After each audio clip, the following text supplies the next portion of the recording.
या महाराष्ट्राचा अर्धदैव छत्रपती शिवाजी महाराज, भारतीय राज्यघटनेचे शिल्पकार, भारताचे रत्न आणि भारताचे डॉक्टर बाबासाहेब आंबेडकर,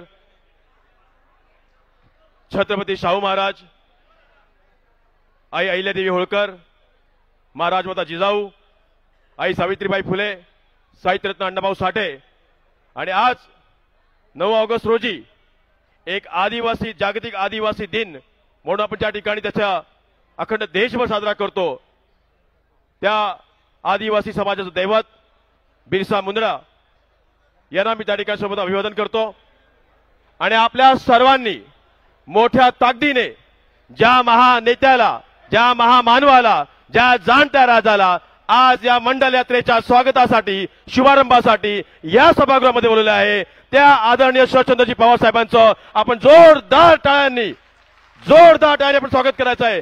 एकही व्यक्तीचा हात खाली येता कामा नये। या व्यासपीठावरती उपस्थित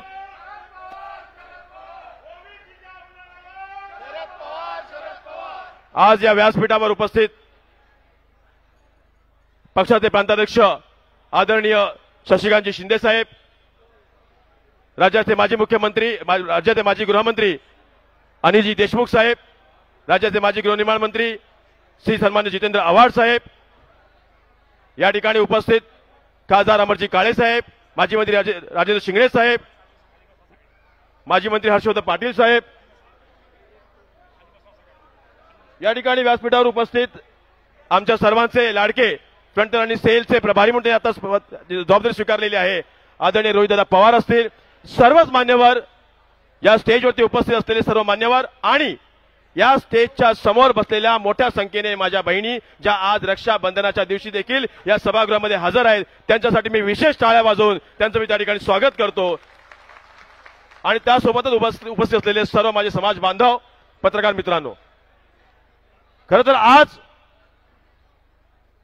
या देशामध्ये आणि या राज्यामध्ये आजपासून 2 दिवसापूर्वी जी क्रांती घडली होती, त्या मंडल आयोगाच्या मंडल यात्रेच्या शुभारंभासाठी आज राष्ट्रवादी काँग्रेस शरदचंद्र पवार पक्षाने एक मोठं राजकीय, एक मोठं ऐतिहासिक पाऊल या नागपूरच्या भूमीत घातलेलं आहे, सुरुवात केलेली आहे। यासाठी नागपूरकरांचं मी त्या ठिकाणी विशेष अभिनंदन करतो।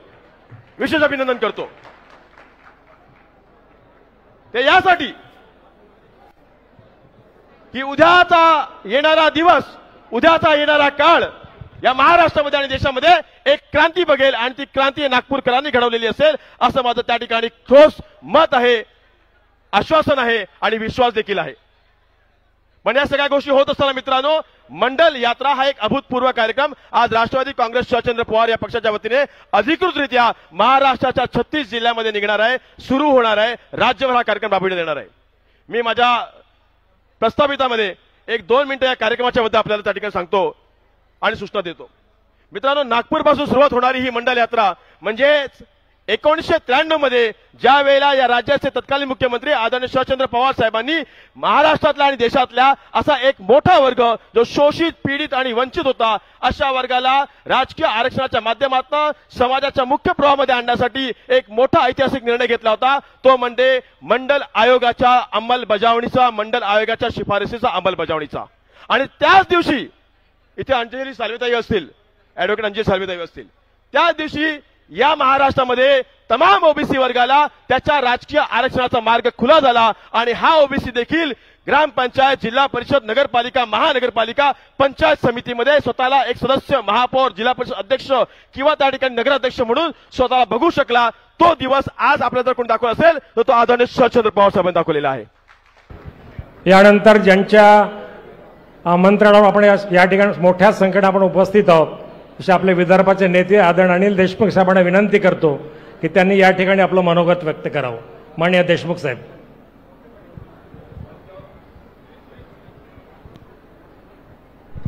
आजच्या या कार्यक्रमाला उपस्थित असलेले आपल्या सर्वांचे नेते आदरणीय शरद पवार साहेब, आपल्या पक्षाचे नवनिर्वाचित राज्याचे अध्यक्ष माननीय शशिकांतजी शिंदे साहेब, बाकी उपस्थित जितेंद्र आव्हाड, हर्षवर्धन पाटील, हर्षवर्धन देशमुख,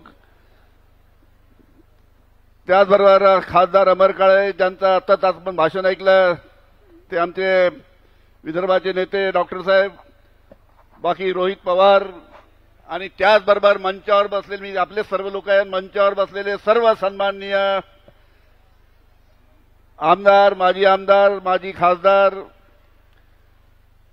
पक्षाचे जिल्ह्याचे सन्माननीय अध्यक्ष, त्यांचे सर्व विदर्भातून आलेले सर्व त्यांचे सहकारी,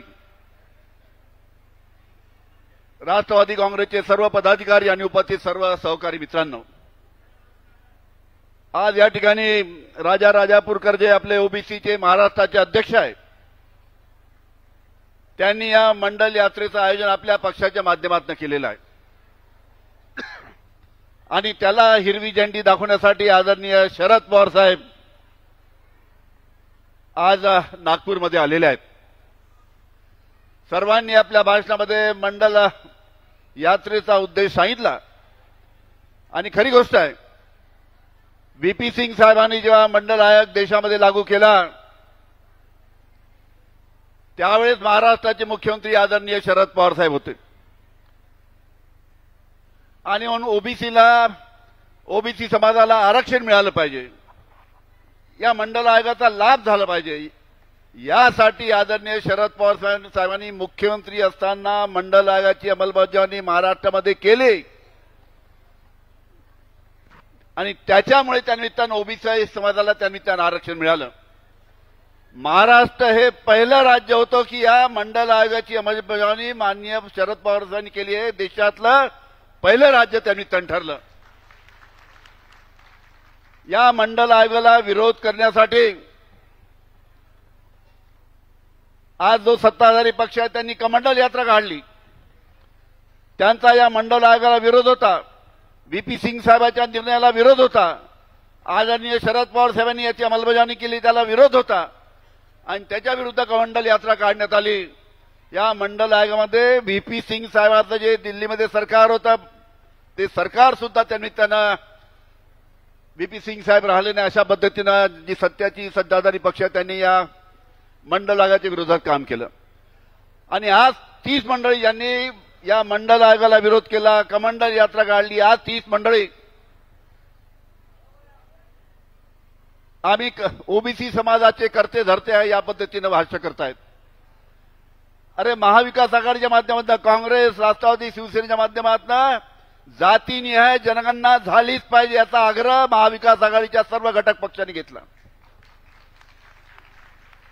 सर्वांनी सांगितलं की जातीनिहाय जनगणना झाली पाहिजे. त्याविरुद्ध सरकार एक शब्द बोलायला तयार नव्हतं. राहुलजी गांधी आणि बाकी सर्व महाविकास आघाडीच्या नेत्यांनी लोकसभेमध्ये भाषणं केलेत, पण जेव्हा सत्ताधारी पक्षाच्या लक्षात आलं की हा पक्ष हा जातीनिहाय जनगणनाच्या बाबतीत आता त्यानिमित्तानं लोकांमध्ये आक्रोश होत आहे आणि त्यावेळेस नाईलाजाने सत्ताधारी पक्षाला जातीनिहाय जनगणनाचा निर्णय घ्यावा लागला आणि तसा जाहीर करावा लागला. आणि आज ते सांगतायत की जातीनिहाय जनगणना आम्ही आणली. अरे मागणी महाविकास आघाडीच्या सर्व घटक पक्षाची होती. आदरणीय शरद पवार साहेब आहे, काँग्रेसचे नेते आहेत, या सर्वांची मागणी होती. त्यामुळे हा निर्णय त्या निमित्तानं घ्यावा लागला आणि म्हणून ही आपली मंडल यात्रा ही संपूर्ण महाराष्ट्राच्या सर्व जिल्ह्यामध्ये जाणार आहे आणि ही जात असतानाच आपल्याला माहित आहे की मधल्या काळामध्ये लोकसभेची निवडणूक झाली, नंतर विधानसभेची निवडणूक झाली. लोकसभेमध्ये एक चित्र, विधानसभेमध्ये एक चित्र. आता विधानसभेमध्ये अशा पद्धतीचं चित्र कसं आलं त्याची चर्चा त्यानिमित्तानं देशात नाही जगात चालू आहे. आपल्याला माहित आहे की 3 दिवसापूर्वी राहुलजी गांधी यांनी आपल्या सर्वांसमोर कशा पद्धतीनं विधानसभेच्या निवडणुकीमध्ये मताची चोरी झाली याच्या बाबतीत अतिशय अभ्यासपूर्वक असं आपल्याला त्या निमित्तानं प्रेझेंटेशन दिलं आणि त्यावेळेस त्यांनी सांगितलं ज्या 4-5 गोष्टी अतिशय महत्वाच्या त्यांनी सांगितल्या. त्यामध्ये त्यांनी सांगितलं की काही घरामध्ये जे एका खोलीचं घर आहे त्या एका खोलीच्या घरामध्ये 80-80 मतदार, 40-40 मतदार, खोटे मतदार त्या निमित्तानं अनेक मतदारसंघामध्ये त्याचं नाव टाकण्यात आलं त्याच्यामुळे या निवडणुकीच्या मध्ये मतदार याद्या होत्या, मतदार होते आणि त्याच्यामुळे हा विधानसभेमध्ये कशा पद्धतीनं कशा पद्धतीनं निवडणूक झाली आणि कशा पद्धतीनं निकाल लागले याचं सुद्धा अतिशय चांगल्या पद्धतीनं राहुल गांधी यांनी आपल्या सर्वांसमोर ठेवलं. आणि अशा पद्धतीनं मोठ्या प्रमाणात या विधानसभेच्या निवडणुकीमध्ये इलेक्शन कमिशनला हाताशी धरून ज्या पद्धतीचा घोटाळा झाला, ज्या पद्धतीचं स्कॅम झालं,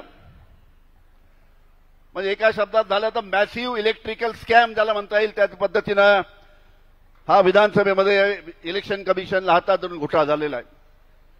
आणि ही गोष्ट आपल्याला लोकांपर्यंत पोहोचायची आहे.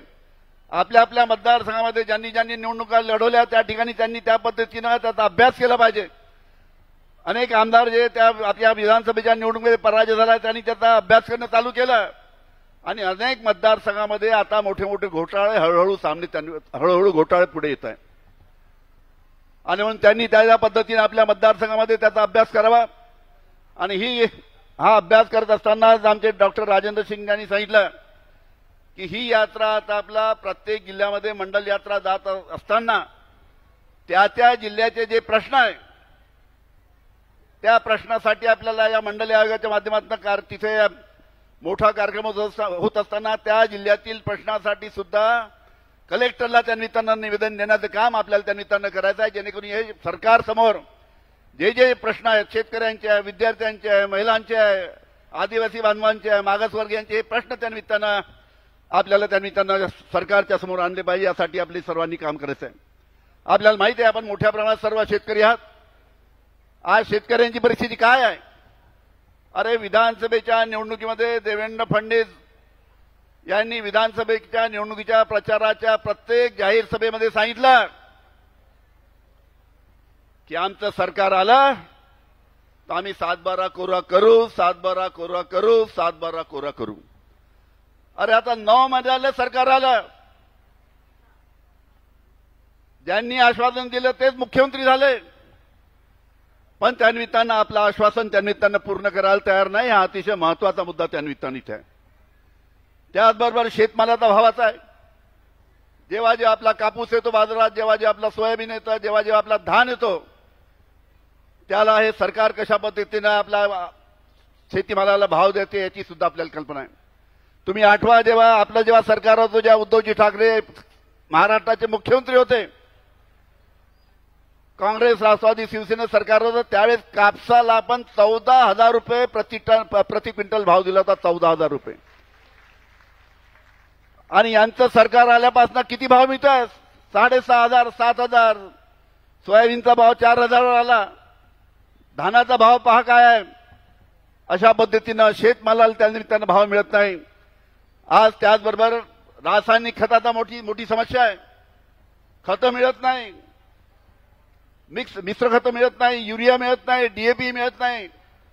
हा सुद्धा विषय त्या निमित्तानं आपल्या प्रत्येक जिल्ह्यामध्ये आपल्याला मांडायचा आहे.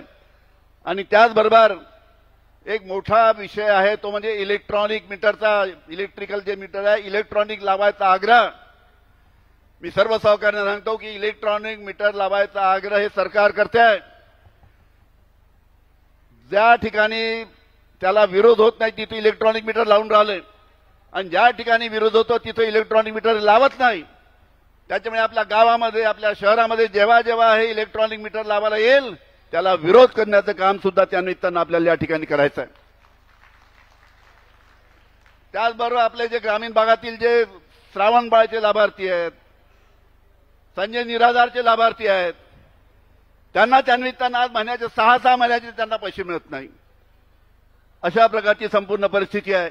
अरे जे कॉन्ट्रॅक्टर आहे, मी पाहिला जे इरिगेशनचे कॉन्ट्रॅक्टर आहे, जे पीडब्ल्यूडीचे कॉन्ट्रॅक्टर आहे, जे जिल्हा परिषदेचे कॉन्ट्रॅक्टर आहे, त्यांचे सुद्धा 90,000 कोटीचे बिल पेंडिंग आहे. 90,000 कोटीचे. आतापर्यंत शेतकरी आत्महत्या करत होते. शेतकऱ्यांनी 2 वर्षामध्ये 6,200 आत्महत्या केल्या आतापर्यंत. 50% विदर्भातील आहे. अजून चालू दे आत्महत्या. आता कॉन्ट्रॅक्टर लोक आत्महत्या करायला लागले. सांगली जिल्ह्यामध्ये एका तरुण कॉन्ट्रॅक्टरनी आत्महत्या केली. अशा पद्धतीचे सरकार त्या निमित्तानं ही गोष्ट सुद्धा आपण सर्वांनी लक्षात ठेवायला पाहिजे. आणि एक सर्वात महत्वाचा विषय म्हणजे जनसुरक्षाच्या बाबतीत आपण ऐकलं असेल की जनसुरक्षा कायदा, हा जनसुरक्षा कायदा शहरी नक्षलवादाच्या प्रश्न त्या निमित्तानं पुढे येऊन आला. जनसुरक्षा कायदा राज्य शासन आणण्याचा प्रयत्न करत आहे. जो कोणी शासनाच्या विरोधात बोलेल, जो कोणी शासनाच्या विरोधी आवाज उचलेल, त्याच्यावर या जनसुरक्षा कायद्याच्या माध्यमातून तो शेतकरी असो, विद्यार्थी असो, महिला असो, त्यांच्यावर कारवाई सुद्धा या जनसुरक्षा कायद्याच्या माध्यमातून होऊ शकते. आज जरी सरकार सांगत असलं की आम्ही जनसुरक्षा कायदा हा याचा जो उद्देश आहे तो दुसरा आहे. विचार मंचावर बसलेले विचार मंचावर बसलेले या देशाचे नेते, तुमचे आमचे सर्वांचे भाग्य विधाते माननीय शरद पवार साहेब, पक्षाचे अध्यक्ष माननीय शशिकांतजी शिंदे साहेब,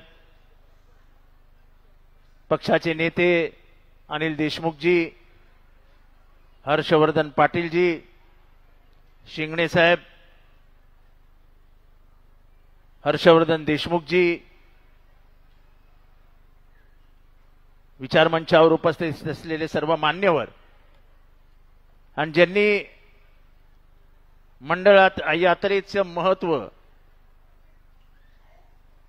आणि एकंदर ओबीसीच्या परिस्थितीवरती महाराष्ट्रामध्ये जनजागरण केलं पाहिजे, हो भूमिका पक्षात मांडली, आग्रह धरला आणि ज्यांच्या नेतृत्वाखाली आजची ही यात्रेला सुरुवात केली जाते ते माझे मित्र सहकारी श्री राजापूरकर.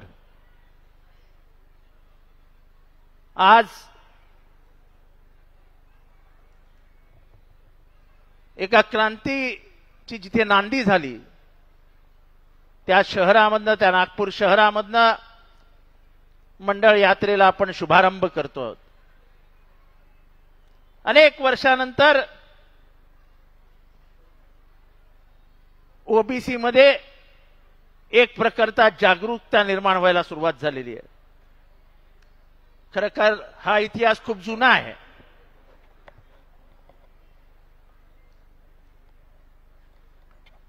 आपल्याला आरक्षण कसं मिळालं आणि कोणी दिलं, हा प्रश्न तुम्ही स्वतः कधी विचारता स्वतःला? आपल्याला आरक्षण मिळालं पाहिजे ही पहिल्यांदा भूमिका या भारत देशामध्ये जर कोणी मांडली असेल तर ती पहिल्यांदा मांडली डॉक्टर बाबासाहेब आंबेडकरांनी. हा इतिहास जाणून घेतल्याशिवाय आपण पुढे जाऊ शकत नाही. त्यांचं म्हणणं होतं की मी माझ्या समाजाला आरक्षण देऊ शकलो, पण जो समाज मुख्य धारेपासून लांब फेकला गेलाय त्याला मुख्य प्रवाहात आणण्याची गरज आहे. आणि तो समाज भारतात मोठ्या संख्येने आहे आणि म्हणून त्यांनी संविधान स्थापन केल्यानंतर 340, 341, 342 कलमान्वये जी आरक्षण आली त्याच्यामध्ये ओबीसीला आरक्षण दिलंच पाहिजे, मागासवर्गीयांना आरक्षण दिलंच पाहिजे, पिछड़ी जातियों को आरक्षण मिलना ही चाहिए. ही भूमिका पहिल्यांदा डॉक्टर बाबासाहेब आंबेडकरांनी नेहरूंच्या कॅबिनेटमध्ये मांडली. आणि आरक्षण मिळत नाही असं बघितल्यावरती त्यांनी आपल्या राजकीय जीवनाची समाप्ती केली आणि कॅबिनेटमधनं राजीनामा देऊन बाहेर पडले. त्या डॉक्टर बाबासाहेब आंबेडकरांनी आपल्या आरक्षणाच्या मागणीला सुरुवात केली.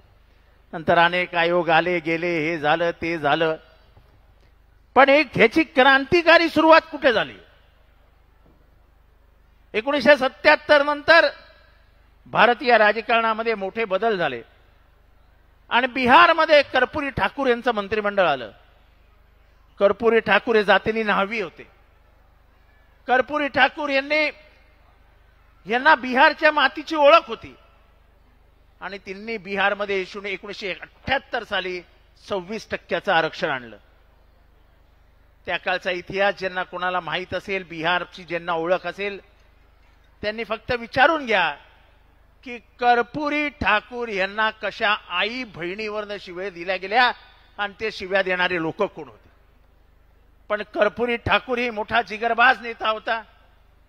त्यांनी काही माघार घेतली नाही आणि तो दबाव इतका वाढला की त्याच साली बद्री प्रसाद मंडळ यांच्या मंडळ कमिशनची नेमणूक झाली.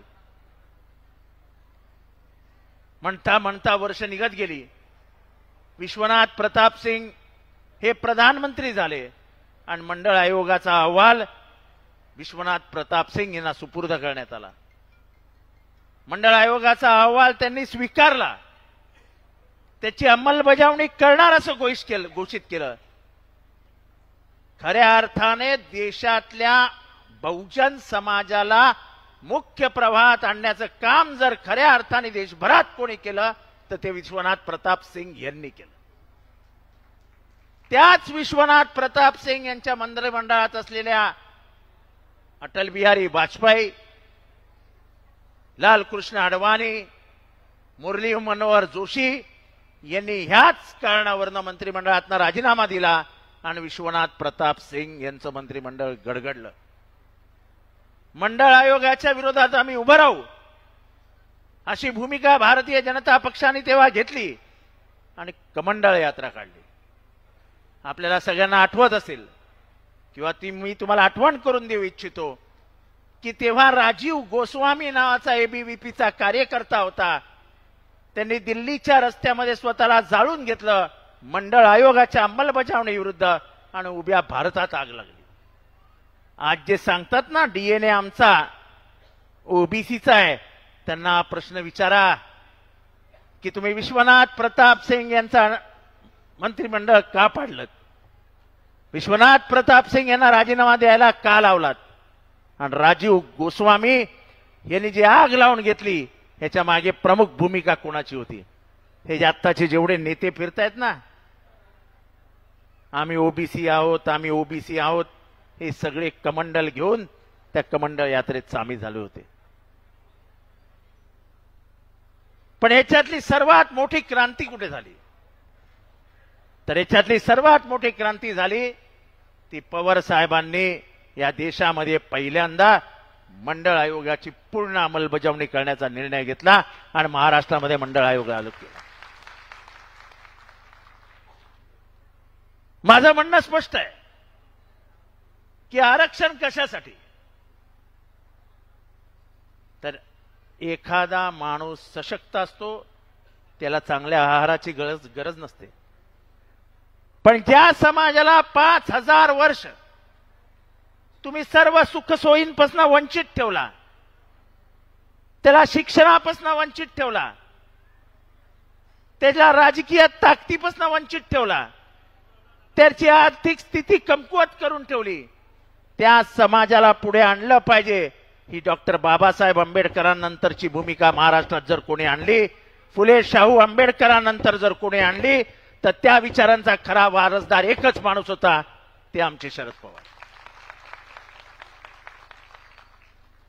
आपण त्याच्यानंतर काय झालं?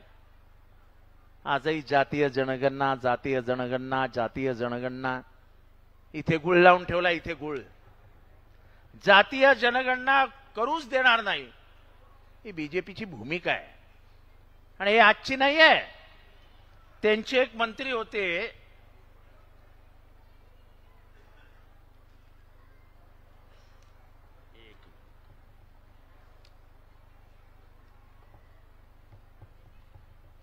त्यांनी जाहीररित्या 2019 मध्ये सांगितलेले कि जाति जाति में तेड़ बढ़ेगी, किसी हालत में हम ओबीसी की जनगणना नहीं करेंगे. आज त्यांनी बिहारमध्ये कर्पुरी ठाकूराणे यांनी कर्पुरी ठाकूर नाही, नितीश कुमाराणे यांनी जातीय जनगणना केली आणि निदर्शनास काय आलं? तर बिहारमध्ये 63% किती? 63% हे ओबीसी आहेत. 63% ओबीसी धरूया, 20% एससी एसटी धरूया, 83%, 10% मुसलमान धरूया, 93%. म्हणजे एका बिहार सारख्या राज्यामध्ये 90% बहुजन समाज आहे, 90% बहुजन समाज. आणि इथे मला तुम्हाला आठवण करून द्यायची काशीरामजींची. काशीरामजी काय म्हणायचे? जिसकी जितनी संख्या भारी उसकी उतनी हिस्सेदारी. आम्ही संख्येने एवढे आहोत, आमचं प्रतिनिधित्व कुठे आहे? आम्हाला प्रतिनिधित्व हवं आहे. गेले 3 वर्ष सत्ताधाऱ्यांचे दलाल सुप्रीम कोर्टामध्ये आमचं आरक्षण अडवायला बसले होते. आम्ही आभार मानतो सुप्रीम कोर्टाचे की सुप्रीम कोर्टाने त्यांची नाटकं फेटाळून लावली आणि आज परत आपण इलेक्शनला सामोरे जातो आहोत. पण जोपर्यंत पवार साहेबांची आठवण आपण का काढली पाहिजे?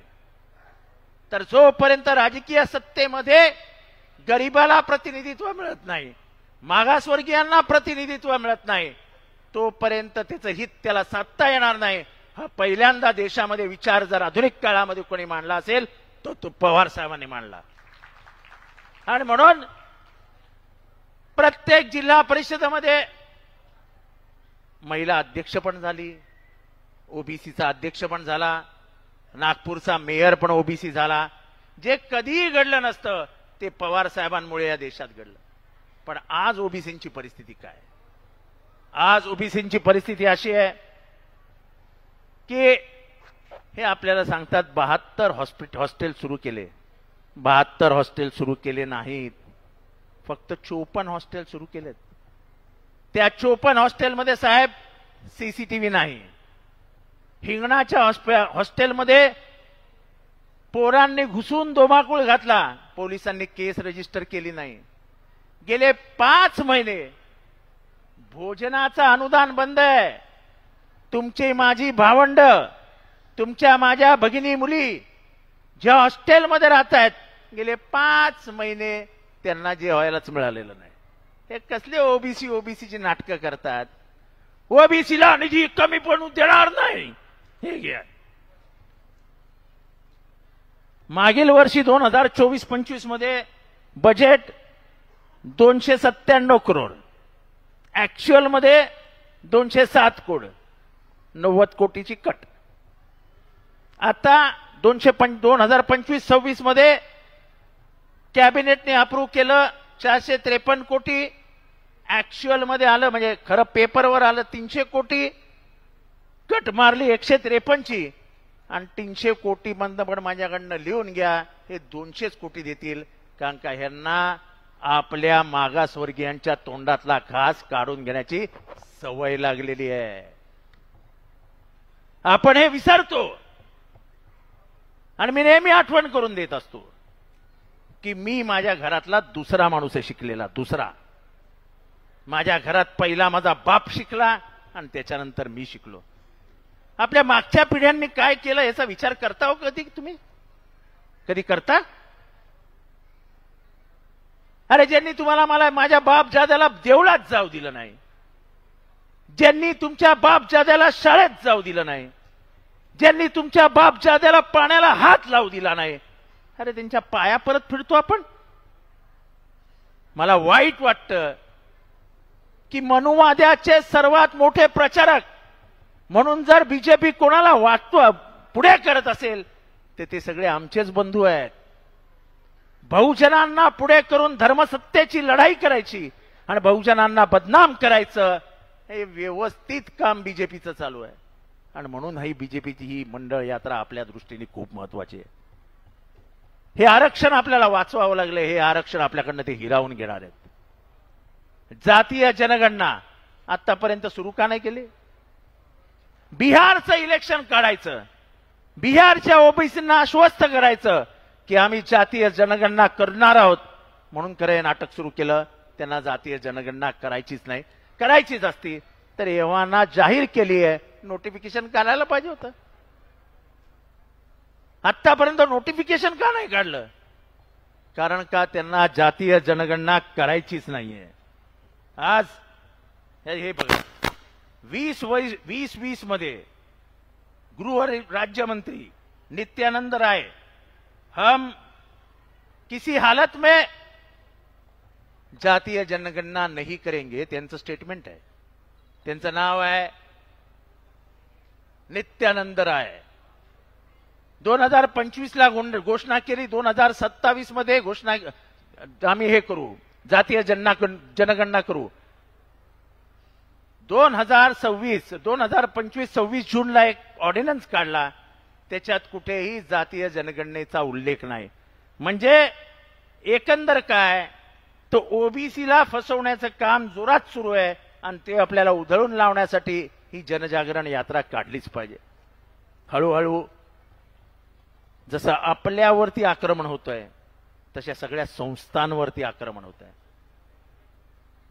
आपली लोकशाही धोक्यात आहे हे तुम्ही सगळ्यांनीच लक्षात घ्या. आपलं संविधान आणि आपली लोकशाही वाचली तर आपले अधिकार वाचतील, नाहीतर आपले अधिकारच वाचणार नाही. जे काही राहुल गांधींनी 2 दिवसापूर्वी सांगितलं आणि सर्व जगासमोर आपल्या निवडणूक आयोगाचं वस्त्रहरण केलं. वस्त्रहरण साहेब आहेत, साहेबांसमोर बोलताना जरा शब्द जपून वापरावे लागतात. आपल्या इलेक्शन कमिशनला नागडं केलं, नागडं. आणि मी हे नोव्हेंबर ज्या दिवसापासून महाराष्ट्राची विधानसभा झाली तेव्हापासून हा प्रश्न मांडतोय की महाराष्ट्रामध्ये 4 महिन्यामध्ये 76 लाख मतं वाढली कशी.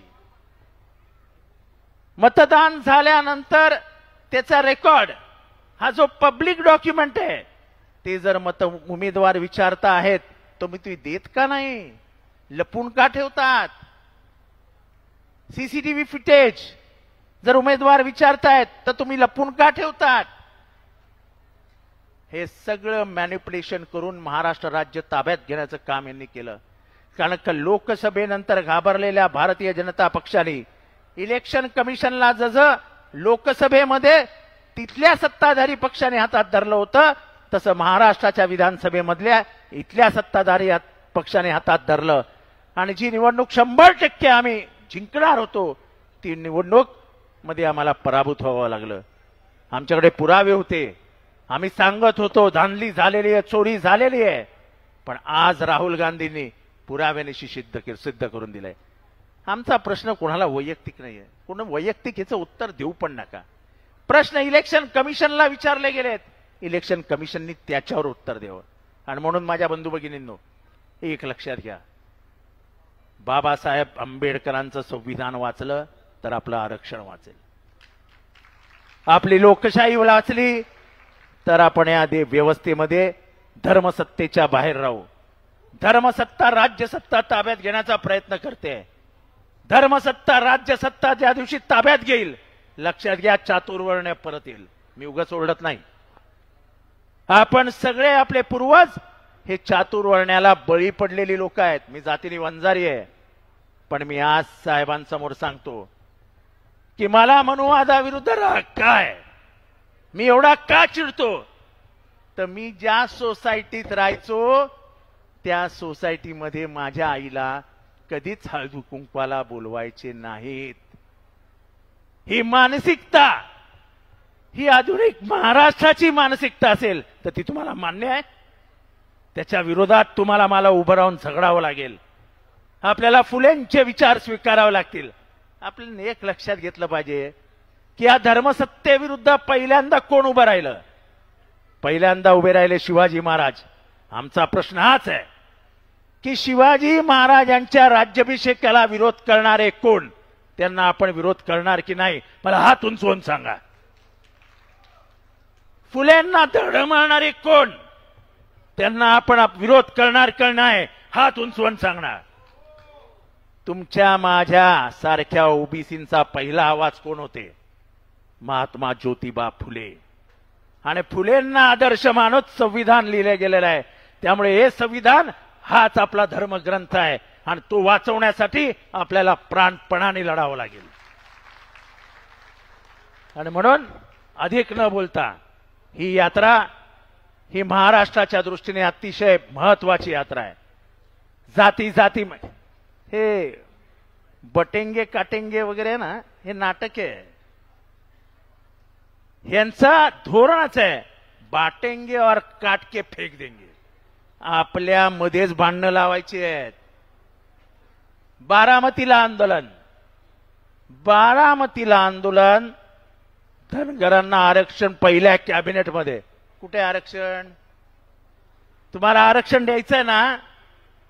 50% भूमिका जाहीर करताना की सर्वोच्च न्यायालय 50% सांगितलंय, 50% सांगितलंय. जा लोकसभेमध्ये 50%चं आरक्षण फिरवून घ्या आणि करा 70%. कोणी अडवलंय तुम्हाला? तुम्हाला पाहिजे ते निर्णय तुम्ही लोकसभेत बदलवून घेता. मी जाता जाता त्याचं उदाहरण देतो. मध्यंतरी सर्वोच्च न्यायालयाने निर्णय दिला की निवडणूक आयोग हे निपक्षपातीपणाने चाललं पाहिजे आणि म्हणून बनवताना विरोधी पक्षनेता पंतप्रधान यांनी सर्वोच्च न्यायालयाचे सरन्यायाधीश त्याचे सदस्य असले पाहिजे असं सर्वोच्च न्यायालयाने जाहीर केलं.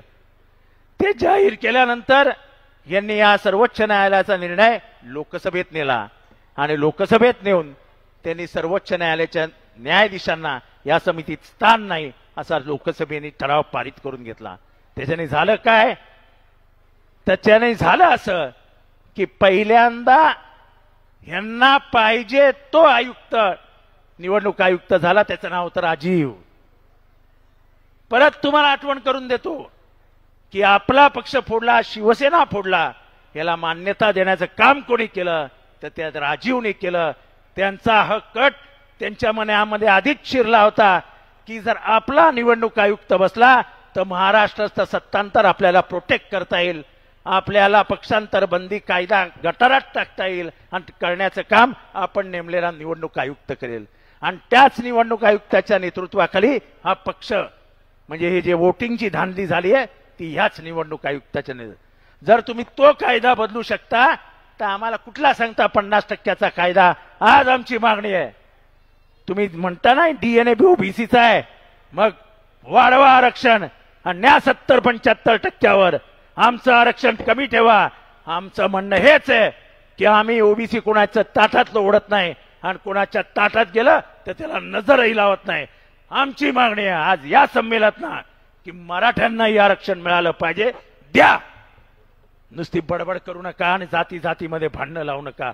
तुम्ही एवढंच करू शकता कारण का तुम्हाला अखेरीस धर्मसत्तेच्या माध्यमातून आम्हाला सगळ्यांनाच वंचित ठेवायचं आहे.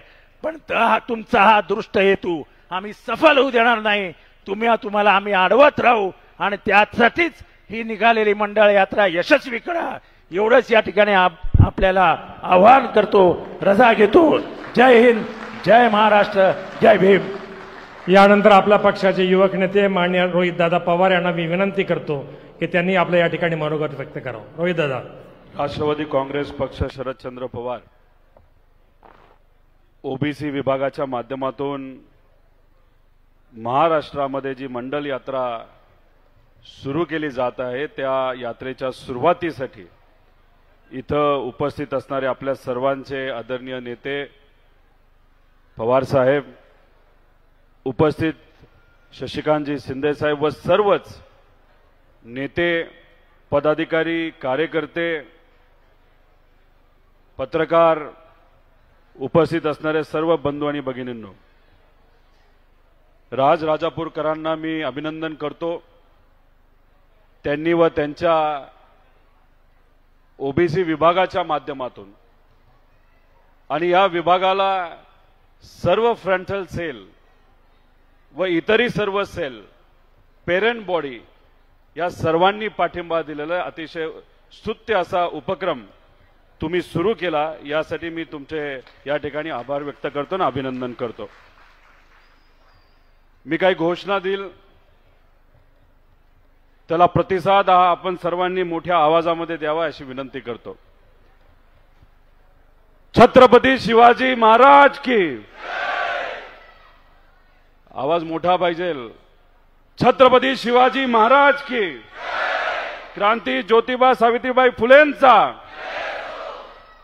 पुण्यश्लोक अहिल्यादेवी होळकरांचा, छत्रपती शाहू महाराज की, महामानव डॉक्टर बाबासाहेब आंबेडकरांचा, भगवान बिरसा मुंडेंचा, लोकशाहीर अण्णाभाऊ साठेंचा हा आहे आपल्या सर्वांचा विचार. शिवशाहू फुले आंबेडकरांचा विचार हा आपल्या सर्वांचा विचार आहे आणि हा विचार भक्कमपणे पुढे कोण घेऊन जात आहे ते आदरणीय पवार साहेब. त्यामुळे पवार साहेबांचा हा विचार पुढे घेऊन जात असताना आपल्या सर्वांना अतिशय ताकदीने प्रयत्न करावे लागतील. एकत्रित यावा लागेल. सर्व जाती धर्माच्या लोकांना एकत्रित घेऊन माणुसकी जपण्यासाठी आणि विचार जपण्यासाठी आपल्या सर्वांना प्रयत्न करायचे. खरं तर खूप काय बोलायचंय, पण आदरणीय पवार साहेबांचं भाषण आहे. मी आपल्या सर्वांना एवढंच सांगेल की ब्रिटिश काळामध्ये ज्या पद्धतीने आपल्या देशाला विभागलं गेलं होतं, काही राजे मंडळी असतील, काही जातींमध्ये धर्मांमध्ये ब्रिटिश काळामध्ये वाद निर्माण केला गेला होता आणि त्या वादाचा फायदा घेऊन त्यांनी आपल्या या देशावर राज्य केलं होतं. त्याच पद्धतीने हे जे सरकार आहे भाजपच्या विचाराचं, हे समाजामध्ये वाद निर्माण करतात. हिंदू मुस्लिम, ओबीसी मराठा, आता तर मुंबईच्या इलेक्शनमध्ये मराठी विरुद्ध अमराठी असा प्रकारचा वाद यांनी मुंबईमध्ये आणि मुंबईच्या इलेक्शनसाठी आणि बिहारच्या सिलेक्शनसाठी त्या ठिकाणी निर्माण केला. फक्त अशाच पद्धतीने महाराष्ट्रात ह्या गोष्टी केल्या जातात का? असंच नसून महाराष्ट्रामध्ये मराठा विरुद्ध ओबीसी, गुजरातमध्ये पाटीदार विरुद्ध ओबीसी, हरियाणामध्ये जाट विरुद्ध नॉन जाट, उत्तर प्रदेशमध्ये यादव विरुद्ध नॉन यादव, कर्नाटकामध्ये लिंगायत विरुद्ध इतर, अशा प्रकारे प्रत्येक राज्यामध्ये फक्त वाद निर्माण केले जातात. आणि मग त्याचा कुठं राजकीय फायदा घ्यायचा, त्याच्यावर राजकारण करायचं, राजकीय पोळी भाजायची आणि सत्तेत यायचं आणि मग त्या समाजाला, त्या लोकांना विसरून जायचं. हे काम हे भाजप आणि भाजपच्या मित्रपक्षातून प्रत्येक राज्यामध्ये त्या ठिकाणी केलं जातं. मला तुम्हा सर्वांना विचारायचंय की जाती जातीमध्ये वाद निर्माण करून, धर्माधर्मामध्ये वाद निर्माण करून आपलं घर चालणार आहे का? चालणार आहे का? आज या महाराष्ट्रातले शेतकरी बघितले, सोयाबीन शेतकऱ्यांच्या बाबतीत बोललं गेलं. एका वर्षामध्ये सोयाबीन उत्पादक शेतकऱ्याचा या महाराष्ट्रामध्ये 25,000 कोटी रुपयाचं नुकसान झालं. आता मी तुम्हा सर्वांना विचारतो, याच्यामध्ये ओबीसी शेतकरी किती, मराठा शेतकरी किती, हिंदू शेतकरी किती, इतर धर्माच्या समाजाचे शेतकरी किती, हे आपण मोजू शकतो का? नुकसान हे प्रत्येक शेतकऱ्याचं झालं. त्याच्याच बरोबर आज जर आपण बघितलं तर सर्व समाजाच्या मुला मुलींना डिग्री असून सुद्धा नोकऱ्या मिळत नाहीत. वन फिरावं लागतं. पण याच्यावर हे सरकार कधी काम करत नाही, याच्यावर कधी आपण तिथं बोलत नाही. अवकाळी पाऊस आला, शेतकऱ्याचं नुकसान झालं, मजुराचं नुकसान झालं. नुकसान जेव्हा होतं तेव्हा जातपात बघितली जाते का? त्याच्यामध्ये धर्म वगैरे बघितला जातो का? आज फक्त राजकारण कशावर होतंय तर जातीमध्ये वाद निर्माण करून आणि धर्मामध्ये वाद निर्माण करून. पण मुख्य मुद्दे जे आपल्या सर्वांचे आहेत, ज्याच्यावर आपलं घर चालणार आहे, त्याच्यावर मात्र सरकारमधून कुणीही बोलत नाही. दिवसाला 8 आत्महत्या शेतकरी करत आहेत. आता ह्याच्यामध्ये पण जायचं का आपण? ओबीसी समाजाचे किती शेतकरी, मराठा समाजाचे किती शेतकरी, मुस्लिम समाजाचे किती शेतकरी, इतर समाजाचे किती शेतकरी? अहो, युवांना आज नोकऱ्या मिळत नाहीत. आज या महाराष्ट्रामध्ये 7 युवा दररोज आत्महत्या करतायत. कुठल्या समाजाचे? अहो, सर्व समाजाचे. त्यामुळे मी आपल्या सर्वांना विनंती करू, हे जे विष या महाराष्ट्रामध्ये हे भाजपचे लोक जे पेरत आहेत, समाजामध्ये वाद निर्माण जे करत आहेत, त्याच्या विरोधात आपल्या सर्वांना उठावं लागेल, लढावं लागेल. आणि मी आपल्या सर्वांना प्रश्न करतो, या महाराष्ट्राच्या भविष्यासाठी, इथं असणाऱ्या बहुजन समाजासाठी, इथं असणाऱ्या सामान्य लोकांसाठी या लढ्यामध्ये तुम्ही लढणार आहात का? एवढा कमी आवाज करून चालणार नाही. मी सगळ्यांना विचारतो, आपण लढणार आहात का? आमच्या माता भगिनी, आज राखी पौर्णिमा आहे, त्या निमित्तानं मी आपल्या सर्वांना शुभेच्छा देतो. पण या देशामध्ये आपल्या माता भगिनींवर या महाराष्ट्रामध्ये सगळ्यात जास्त आज अत्याचार होत आहेत. सगळ्यात जास्त रेपच्या केसेस आपल्या महाराष्ट्रामध्ये, विनयभंगाच्या सगळ्यात जास्त केसेस या महाराष्ट्रामध्ये आहे. आणि जेव्हा रेप होतो, विनयभंग होतो, अपमान होतो महिलांचा, तेव्हा कुणी जात बघतं का? सर्व समाजाच्या आणि हिंदू समाजाच्या असू द्या, मुस्लिम समाजाच्या असू द्या, ओबीसी असू द्या, मराठा असू द्या, या सर्व महिलांवर आज अत्याचार होत आहेत.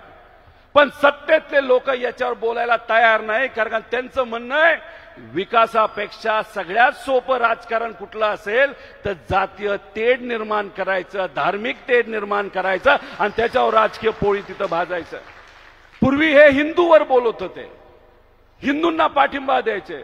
अहो, आम्ही सुद्धा हिंदू संस्कृती जपणारी लोक आहोत. हिंदू संस्कृती हजारो वर्षापूर्वीची संस्कृती आहे. संतांचा विचार हा आपला विचार आहे, समतेचा विचार, बंधुभावांचा विचार, सर्व समाजाला एकत्रित घेऊन ज्या पद्धतीने आपण सर्वजण वारीमध्ये चालतो, कुठलाही भेदभाव करत नाही, श्रीमंत गरीब करत नाही, जात बघत नाही, धर्म बघत नाही, कोणाकडे किती पैसा आहे तो तिथं बघत नाही. हा खऱ्या अर्थाने हिंदू संस्कृती आपल्या सर्वांची आहे. पण हे भाजपचे लोक आणि त्यांच्या संघटना सुरुवातीला हिंदू बद्दल बोलायचे, मग हळूहळू ते हिंदुत्वाकडे गेले, हळूहळू आता ते सनातनकडे जायला लागलेत आणि हळूहळू ते कुठं जाणार आहेत तर ते मनुवादाकडे जाणार आहेत, मनुवादाकडे. आणि हे तर मनुवादाकडे गेले आणि त्यांचा प्रवास त्याच दिशेने सुरू आहे. तर जातीय वर्ण व्यवस्था जी आहे, ज्याच्यामध्ये फक्त ठराविक पद्धतीनेच आपल्याला तिथं काम करावं लागतं आणि जातीमध्ये जे तेढ निर्माण केला गेला होता, ज्याच्या विरोधात हे सर्व महामानव लढले होते, तोच मनुवाद परत या लोकांना आपल्या या महाराष्ट्रामध्ये आणायचा आहे. म्हणजे आपल्या शेतकरी, कष्टकरी, युवा, नोकऱ्या याच्याबद्दल कुणी बोलणार नाही. कोण गरीबाला आपल्याला मदत करेल याच्याबद्दल कुणी काय बोलणार नाही. पण हळूहळू यांना फक्त जातीवादाकडे त्या ठिकाणी जायचे. थोडं बघा, जेव्हा मंडल आयोग या देशामध्ये लागू झाला होता तेव्हा अनेक लोक विचार करत होते, अरे काय करायचं, कसं करायचं. पण आदरणीय पवार साहेब या राज्याचे मुख्यमंत्री असताना पहिल्यांदा या देशामध्ये मंडल आयोग जर लागू झाला असेल तो आपल्या या महाराष्ट्रामध्ये आदरणीय पवार साहेबांनी केला. पण त्याच वेळेस हे भाजपचे लोक आहेत ना आणि त्यांच्या संघटना यांनी मंडल आयोगाच्या विरोधात कमंडल यात्रा काढली. म्हणजे काय, जसं मगाशी म्हणण्यात आलं की हा जो निर्णय घेतलाय ओबीसींच्या बाजूली, मंडल आयोग हे ओबीसींना ताकद देणारं, त्यांना संधी देणारं हे आयोग होतं. आणि या आयोगाच्या विरोधात भाजप आणि RSS आणि त्यांच्या विचाराच्या संघटनांनी कमंडल यात्रा काढली. का? कारण का हा जो निर्णय ओबीसींच्या बाजूली घेतलाय तो चुकीचा आहे, अशुद्ध निर्णय आहे. म्हणून आता तो कमंडल आपण हातामध्ये घेऊन, असं भाजपने तिथं सांगितलं होतं, अख्ख्या भारतामध्ये तिथं यात्रा काढली होती. हा त्यांचा विचार आहे, हे तुम्ही सर्वांनी जपून आणि समजून घेतलं पाहिजे. त्यामुळे आज आपल्या सर्वांसाठी काय महत्वाचं हे समजून घ्या. पवार साहेबांनी या महाराष्ट्रामध्ये, देशामध्ये कृषी धोरण आलं. हे कृषी धोरण आणल्यानंतर प्रत्येक समाजाच्या, जाती धर्माच्या, शेतकऱ्याचा फायदा झाल्याशिवाय राहिला नाही, हे आपल्या सर्वांना तिथं माहिती आहे. त्यावेळेस सर्व शेतकऱ्यांचा विचार आदरणीय पवार साहेबांनी घेतला. महिला आयोग या देशामध्ये पहिल्यांदा कुणी आणलं असेल तर आदरणीय पवार साहेबांनी आणले. महिला धोरण सुद्धा पवार साहेबांनी आणलं. आणि स्थानिक स्वराज्य संस्थेमध्ये आरक्षण महिलांसाठी कुणी आणलं असेल तर आदरणीय पवार साहेबांनी आणलं. केला का भेदभाव त्याच्यामध्ये? महिलांना जेव्हा आरक्षण दिलं तेव्हा सर्व महिलांना त्या ठिकाणी संधी मिळाली. महिला आयोग आणलं तेव्हा कुठल्याही समाजाच्या, जाती धर्माच्या महिलेवर जर अन्याय झाला त्या महिला आयोगाच्या माध्यमातून त्या महिलेला तिथं न्याय मिळाला. या महाराष्ट्रामध्ये सगळ्यात जास्त MIDC कुणी आणले असतील तर आदरणीय पवार साहेबांनी त्या MIDC आणल्या. त्यातून हजारो, लाखो, करोडो मुलामुलींना आजपर्यंत नोकरीची संधी मिळाली. आणि ती नोकरीची संधी देत असताना कधी विचारलं जात काय, धर्म काय? पण नाही, मराठी माणसं आहेत, आपल्या मातीतली माणसं आहेत आणि या महाराष्ट्रातल्या प्रत्येक व्यक्तीला, प्रत्येक युवाला, युवतीला नोकरी मिळाली पाहिजे या भावनेतून आतापर्यंत पवार साहेबांनी निर्णय घेतलेले आहेत. आणि त्या काळामध्ये आपल्या महाराष्ट्राचा खऱ्या अर्थाने विकास झालाय. नागपूरमध्ये आम्ही आहोत, इथं जी MIDC आणली ती काँग्रेसच्या काळामध्ये त्या ठिकाणी आणली गेली होती. पवार साहेबांनी सुद्धा त्याच्यामध्ये लक्ष दिलं होतं. पण मी तुम्हाला सर्वांना विचारतो की 14 पर्यंत सर्वात जास्त कंपन्या या नागपूरमध्ये तिथं आल्या होत्या आणि 14 नंतर आतापर्यंत अशी नवीन कंपनी कुठली आली नागपूर MIDC मध्ये? आलं का काय नवीन? गेलं सगळं गुजरातला. आता मी प्रश्न करतो या भाजपच्या लोकांना, तुम्ही जातीवाद आणि धर्मवाद या महाराष्ट्रामध्ये आणत आहेत, पण आमचा युवा तुम्हाला विचारतोय आमच्या नोकऱ्या गेल्या कुठं? याचं उत्तर त्यांना त्या ठिकाणी द्यावं लागेल. त्यामुळे आपल्या परिवाराचा, घरचा, युवांचा, पुढच्या पिढीचा, या महाराष्ट्राचा खऱ्या अर्थाने विकास जर आपल्या सर्वांना करायचा असेल तर आपल्याला विकासावरच त्या ठिकाणी बोलावं लागेल. आणि हा जो जाती भेद आणि धर्मभेद जो महाराष्ट्रामध्ये त्या ठिकाणी पेरण्याचा प्रयत्न केला गेला तो मिटून काढावा लागेल. आणि त्याची सुरुवात जर कुठं झाली असेल तर आपल्या या मंडल यात्रेच्या माध्यमातून लोकांना जोडण्याचं काम, समाजामध्ये वाद जो निर्माण केला गेला आहे तो वाद मिटवण्याचं काम ही यात्रा तिथं करणार आहे. पण प्रत्येक तालुक्यामध्ये ही यात्रा येणार आहे, प्रत्येक जिल्ह्यामध्ये यात्रा येणार आहे. सर्व जे आपले फ्रंटल सेल असतील, इतर सेल आणि विभाग असतील, आपले पेरेंटचे सर्व पदाधिकारी असतील, त्यांनी सर्व नेत्यांनी सुद्धा या यात्रेला तिथं पाठिंबा दिला पाहिजे ही विनंती आपल्या सर्वांना करतो. आणि जाता जाता तुम्हाला एवढंच सांगतो, पेपरमध्ये जेव्हा एखादी बातमी येते ती बातमी समजून घेणं फार महत्वाचं आहे. बीड भागामध्ये महादेव मुंडेचा मर्डर झाला. महादेव मुंडे कुठल्या समाजाचा? ओबीसी समाजाचा. त्याची पत्नी ज्ञानेश्वरी मुंडे किती वर्ष त्याला न्याय देण्यासाठी ते आपला पती 200-300 लोकांच्या समोर एखाद्या दगडाली ठेचल्यासारखं त्याला तिथं मारलं गेलं. आणि ती आपली बाई त्या महादेव मुंडेची बायको अनेक दिवस तिथं प्रयत्न करत, 18 महिने प्रयत्न तिथं करत आहे, पण साधे पोलीस त्यांना भेटत नाही. का नाही मिळाला हिला न्याय? का महादेव मुंडेला न्याय मिळाला नाही? आणि मग लोकांनी हा मुद्दा तिथं हातात घेतला. मग कुठेतरी मुख्यमंत्री साहेबांना 18 महिन्यानंतर जाग आली, त्यांनी त्या ठिकाणी बोलवलं, त्यानंतर कारवाईला सुरुवात झाली. का महादेव मुंडे हा ओबीसी नव्हता? महादेव मुंडे हा हिंदू नव्हता? संतोष देशमुखच्या बाबतीत सुद्धा तुम्हाला न्याय देता आलं नाही. तिथं असणाऱ्या सामान्य लोकांनी मुद्दा हातात घेतला, लाखो लोक एकत्रित आलं, मग त्यानंतर तुम्ही तिथं कारवाई करता. का संतोष देशमुख हा हिंदू नव्हता? त्याला न्याय तिथं आपल्याला द्यायचं नाही? मग हे सगळेचे विषय बारकाईने तुम्ही सर्वांनी लक्षात घ्या. कारण का ह्यांना काय करायचंय? त्यांना फक्त राजकारण करायचं, सत्तेत आल्यानंतर विसरून जायचंय लोकांना. माता भगिनी इथं उपस्थित आहेत. इथं काय नवीन योजना यांनी आणली होती? लाडकी बहीण योजना. 24 लाख महिलांचं नाव आतापर्यंत कापलं गेले. फक्त स्थानिक स्वराज्य संस्थेची वाट ते बघणार आहेत आणि स्थानिक स्वराज्य संस्थेचं इलेक्शन संपलं तर कदाचित ही योजना, जी लाडकी बहीण योजना आहे, ही बंद केली जाणार आहे. तर एका बाजूला भ्रष्टाचार चालू आहे आणि दुसऱ्या बाजूला आमच्या लाडक्या बहिणी, आमचे शेतकरी, कष्टकरी, युवा, विद्यार्थी हे न्याय मागण्यासाठी त्या ठिकाणी प्रयत्न करत आहेत. त्यामुळे हे जे काही सरकार आहे त्यांची रणनीती ही आपण सर्वांनी समजून घ्या. त्यामुळे आपल्या पार्टीचा जो डीएनए आहे, मला असं वाटतं की आपल्या पार्टीचा डीएनए हा समतेचा आहे, एकतेचा आहे आणि बंधुभावाचा आहे. आणि तीच भूमिका आणि तोच डीएनए, तोच विचार हा आपल्या सर्वांना जपायचा आहे. जाता जाता शेवट फक्त आपल्या सर्वांना एवढंच सांगतो, हे काय करतात? जेव्हा इलेक्शन असतं तेव्हा घोषणा करतात. शेतकऱ्याची घोषणा केली होती, आम्ही शेतकऱ्याची कर्जमाफी करू. केली होती का नव्हती? झाली का कर्जमाफी? 31,000 कोटी शेतकऱ्याचे थकलेत. ते कोणाकोणाचे थकलेत? सर्व समाजाचे थकलेत का नाही थकले? हिंदू मुस्लिमांचे थकलेत का नाही थकले? म्हणजे शेतकऱ्याचे थकलेत. 31,000 कोटी आमच्या शेतकऱ्याचे थकलेत. आम्हाला बँका उभ्या करत नाही, आमच्याकडे पैसा नाही, आम्हाला व्याजावर पैसा घ्यावा लागतो, तिथं सुद्धा आम्हाला पैसा मिळत नाही, तर आम्ही शेती कशी करणार? मग तुम्ही शब्द दिला होता, आता तुम्ही म्हणताय की बघू, आम्ही थोडा वेळ बघतो, थांबतो, करतो. म्हणजे कधीपर्यंत?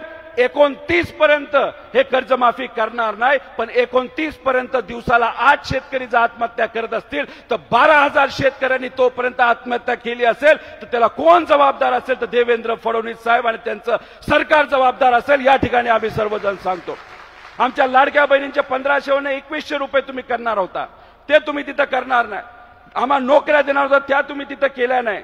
तसंच ओबीसी समाजासाठी pre matric scholarship 5 lakh OBC समाजाचे विद्यार्थी या स्कॉलरशिपवर अवलंबून आहेत. पण 2021 पासून त्या मुलांना स्कॉलरशिप दिली गेली नाही. पोस्ट मॅट्रिक स्कॉलरशिप ओबीसी मुला मुलींसाठी 60,000 मुलं आणि मुली याच्यावर अवलंबून आहे. अजूनपर्यंत त्यांना त्या ठिकाणी पैसे मिळाले नाही आणि पैसे दिले नाही म्हणून संस्था त्या मुलांना डॉक्युमेंट देत नाही आणि डॉक्युमेंट न दिल्यामुळे त्यांचा पुढचा जो शिक्षणाचा प्रवास आहे त्या ठिकाणी तिथं थांबला. ओबीसी वसतिगृहाबद्दल सांगितलं, 52 वसतिगृह उभे केलेत, चालू केलेत, पण त्याला अजून सुविधा त्या ठिकाणी दिल्या गेल्या नाही. 5 महिने झाले या गरीब ओबीसी मुला मुलींना अजून भोजन सुद्धा दिलं गेलं नाही. भोजनाला जो पैसा तिथं दिला जातो तो अजूनपर्यंत त्यांनी दिला नाही. महाज्योती निधी जो तिथं सुरू केला होता त्याच्यामध्ये गेल्या वेळेस 90 कोटी रुपये कमी केले, आता 150 ते 200 कोटी रुपये कमी केले. लाखो मुलं मुली त्याच्यावर अवलंबून आहेत. परदेशी शिक्षणवृत्ती मिळाली नाही. महामंडळ तर अनेक चालू केले, ओबीसी महामंडळ सुरू केलं आणि किती रुपये देतात तर 40 ते 50 कोटी.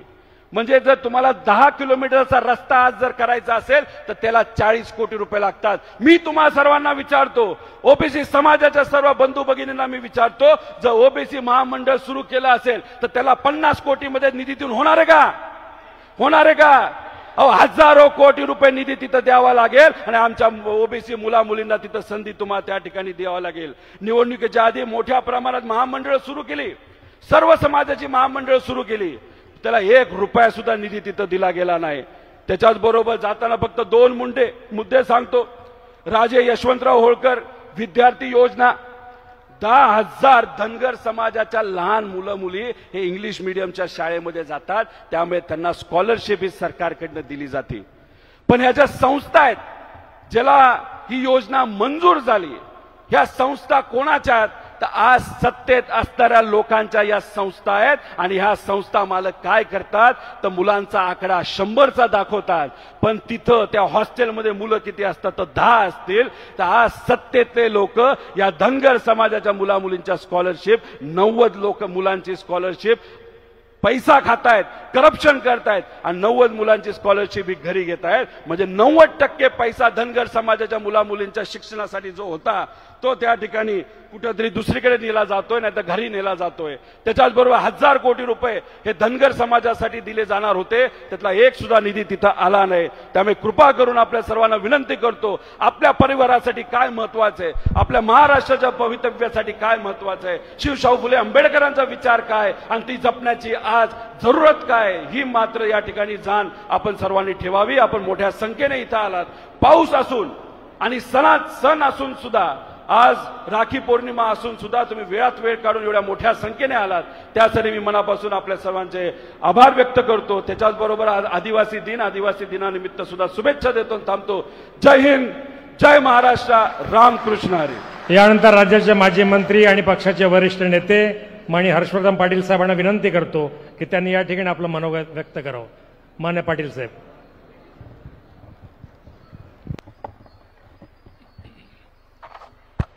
आपल्या सर्वांचे नेते आदरणीय पवार साहेब, आपल्या राज्याचे अध्यक्ष आणि सन्माननीय व्यासपीठ, उपस्थित सर्व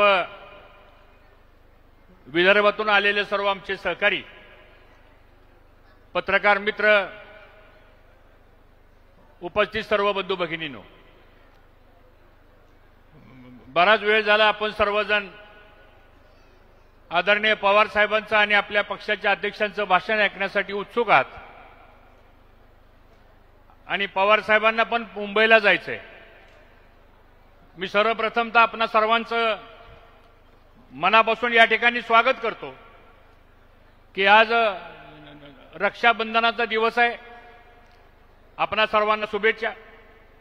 आज आदिवासी दिवस आहे, त्यानिमित्तानं आपणा सर्वांना शुभेच्छा.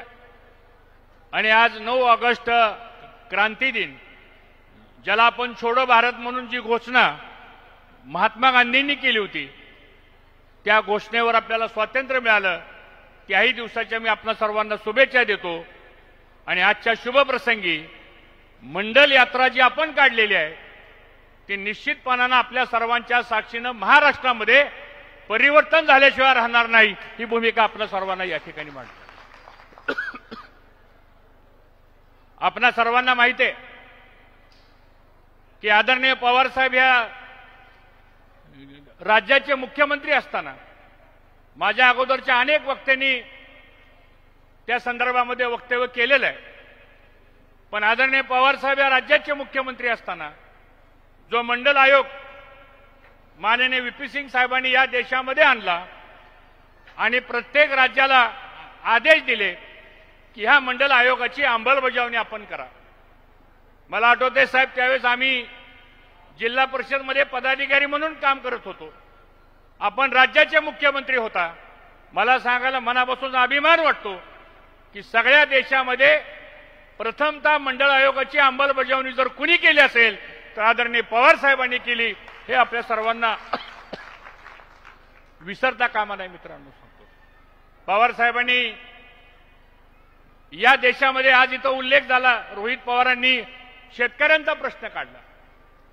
अनेक वक्त्यांनी कर्जमाफीबद्दल भूमिका मांडली.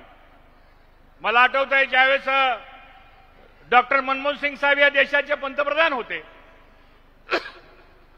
आणि सगळ्यात जास्त शेतकऱ्यांच्या आत्महत्या या दुर्दैवानं विदर्भामध्ये होत होत्या. त्याचा एक अभ्यास गट नेमला गेला.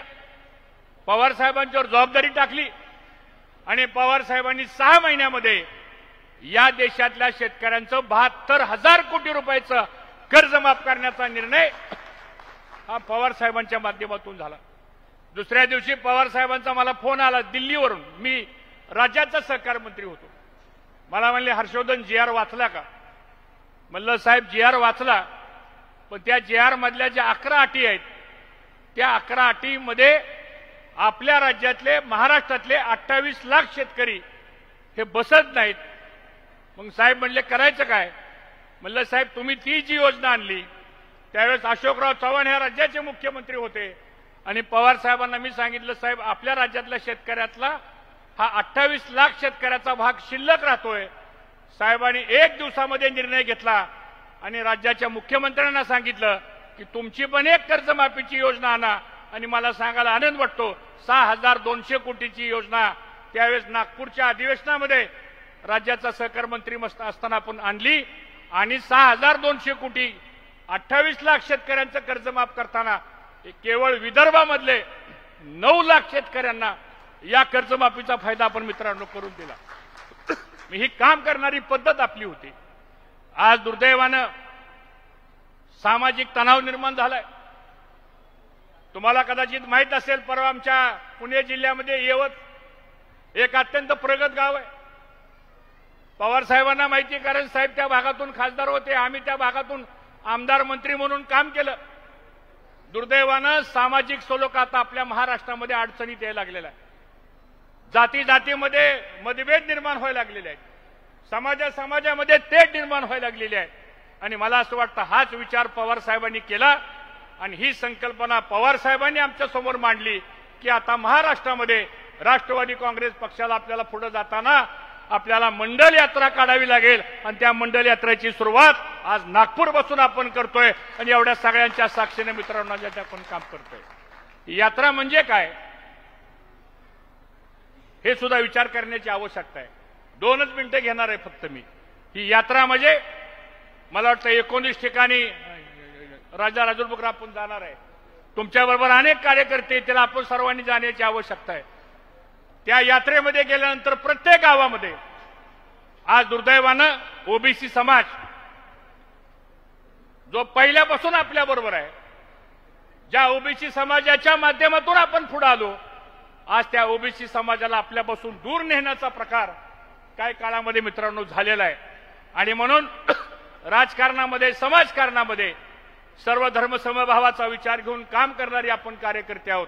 आणि म्हणजे ह्या सगळ्या मंडळ यात्रेच्या निमित्तानं गावागावामध्ये ज्यावेळेस आपण बैठक घेऊ, जिल्ह्यामध्ये आपण ज्यावेळेस मेळावा घेऊ, संख्या किती असेल याला महत्व नाही, पण जमलेल्या संख्येमधून पुढे आपण प्रचार आणि प्रसार काय करणार आहे हा विचार हा मंडल यात्रेच्या माध्यमातून आपल्याला करावा लागेल आणि ती भूमिका घेऊन आपल्याला मित्रांनो पुढे जायचंय.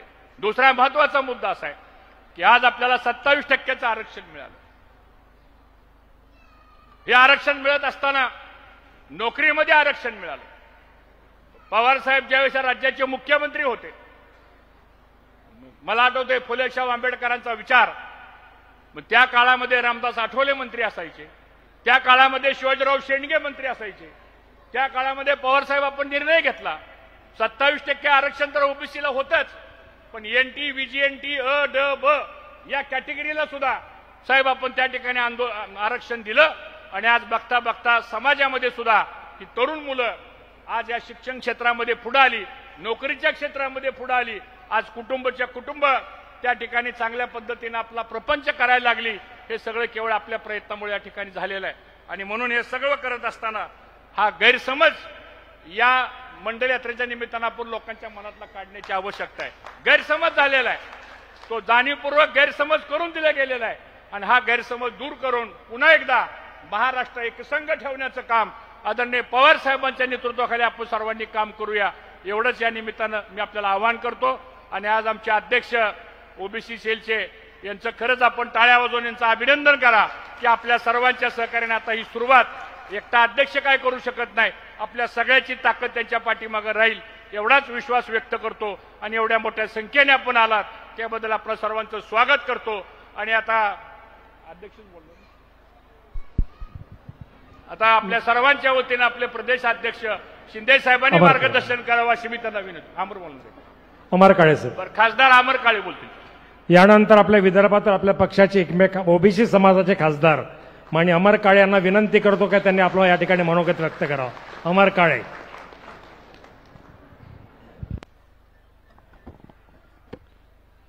सर्व महामानवांना आजच्या या कार्यक्रमाच्या सुरुवातीला नमन करतो. आजच्या या कार्यक्रमाला या ठिकाणी प्रामुख्याने उपस्थित आपल्या पक्षाचे सन्माननीय अध्यक्ष, देशाचे नेते आदरणीय शरदचंद्रजी पवार साहेब, या कार्यक्रमाला या ठिकाणी प्रामुख्याने उपस्थित ज्यांच्यावर नुकतेच राष्ट्रवादी काँग्रेस पक्ष, शरद पवार गट याची राज्याची जबाबदारी ज्यांच्यावर आलेली आहे ते सन्माननीय शशिकांतजी शिंदे साहेब, मंचावर उपस्थित सर्व आदरणीय मान्यवर, या ठिकाणी विदर्भातून कानाकोपऱ्यातून आलेले सर्व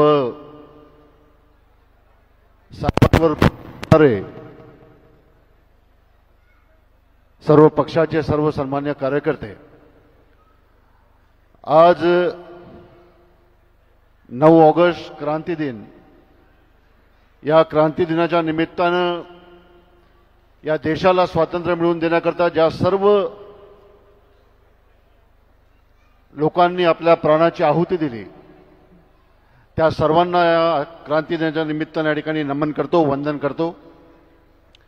आज जागतिक आदिवासी दिन सुद्धा आहे, त्यामुळे सर्वांना आदिवासी दिनाच्या सुद्धा शुभेच्छा त्या निमित्तानं देतो. रक्षाबंधन आहे, रक्षाबंधनाच्या सुद्धा शुभेच्छा सर्वांना देतो. नागपूरच्या या भूमीतून मंडल यात्रेची सुरुवात साहेबांच्या साक्षीने या ठिकाणी आज होते आहे. सर्वात पहिले आपल्या पक्षाच्या ओबीसी सेलचे सन्माननीय राज्याचे अध्यक्ष राजपूरकरजी यांचं मी मनापासून या ठिकाणी अभिनंदन करतो की आज त्यांच्या नेतृत्वामध्ये ही मंडल यात्रा महाराष्ट्रातल्या प्रत्येक जिल्ह्यामध्ये जाऊन त्या निमित्तानं जनजागृती करण्याचं काम त्या निमित्तानं करणार आहे. त्यामुळे राजभाऊंचं मी मनापासून या ठिकाणी हार्दिक अभिनंदन करतो. आणि या मंडल यात्रेच्या माध्यमातून ज्या लोकांनी ओबीसीच्या आरक्षणाला प्रचंड विरोध केला, ज्यांना आज खूप जास्त पुळका ओबीसी समाजाचा आलेला आहे, त्या लोकांचा चेहरा सुद्धा उघडा पाडण्याचं काम या यात्रेच्या माध्यमातून त्या निमित्तानं होईल, हा विश्वास सुद्धा मी या ठिकाणी आपल्या सर्वांच्या समोर व्यक्त करतो. कारण की ज्या वेळेला ओबीसींकरता मंडळ आयोगाचं निर्माण झाली, स्थापना झाली, आणि त्यावेळेला कमंडल यात्रा ज्या लोकांनी या देशामध्ये काढली त्या लोकांचा चेहरा सुद्धा सर्व लोकांसमोर उघडा करण्याचं काम या यात्रेच्या माध्यमातून होईल, हा विश्वास मी आज या कार्यक्रमाच्या निमित्तानं व्यक्त करतो. आपण सर्व लोक नशिबान आहोत की खऱ्या अर्थानं पवार साहेबांसारखा एक नेता आपल्या सर्वांना लाभला. फुले शाहू आंबेडकरांचा विचार राज्यामध्ये आणि देशामध्ये रुजवण्याचं काम खऱ्या अर्थानं जर कोणी केलं असेल तर ते आपले नेते माननीय शरदचंद्र पवार साहेबांनी केले आहे. हे संपूर्ण देश त्या निमित्तानं जाणतो. आज जर आपण बघितलं त्यावेळेला मराठवाडा विद्यापीठाला डॉक्टर बाबासाहेब आंबेडकरांचं नाव देण्याचा ऐतिहासिक निर्णय जर कोणाच्या मुख्यमंत्री पदाच्या कारकिर्दीमध्ये झाला असेल तर तो निर्णय झाला होता माननीय शरदचंद्र पवार साहेबांच्या कारकिर्दीमध्ये. प्रचंड विरोध त्यावेळेला बाबासाहेबांचं नाव त्या विद्यापीठाला देण्याकरता झाला होता. परंतु तरी सुद्धा कोणाच्याही विरोधाला न जुमानता मराठवाडा विद्यापीठाला डॉक्टर बाबासाहेब आंबेडकरांचं नाव देण्याचं क्रांतिकारक पाऊल हे माननीय पवारसाहेबांनी त्या निमित्तानं घेतलं होतं आणि तो निर्णय हा त्यांनी त्यांच्या मुख्यमंत्री पदाच्या कारकिर्दीमध्ये त्याची अंमलबजावणी त्या निमित्तानं केली होती.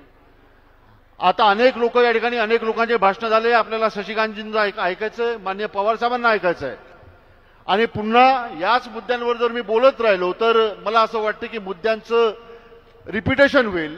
त्यामुळे मुद्द्यांचं रिपिटेशन मी या ठिकाणी करणार नाही.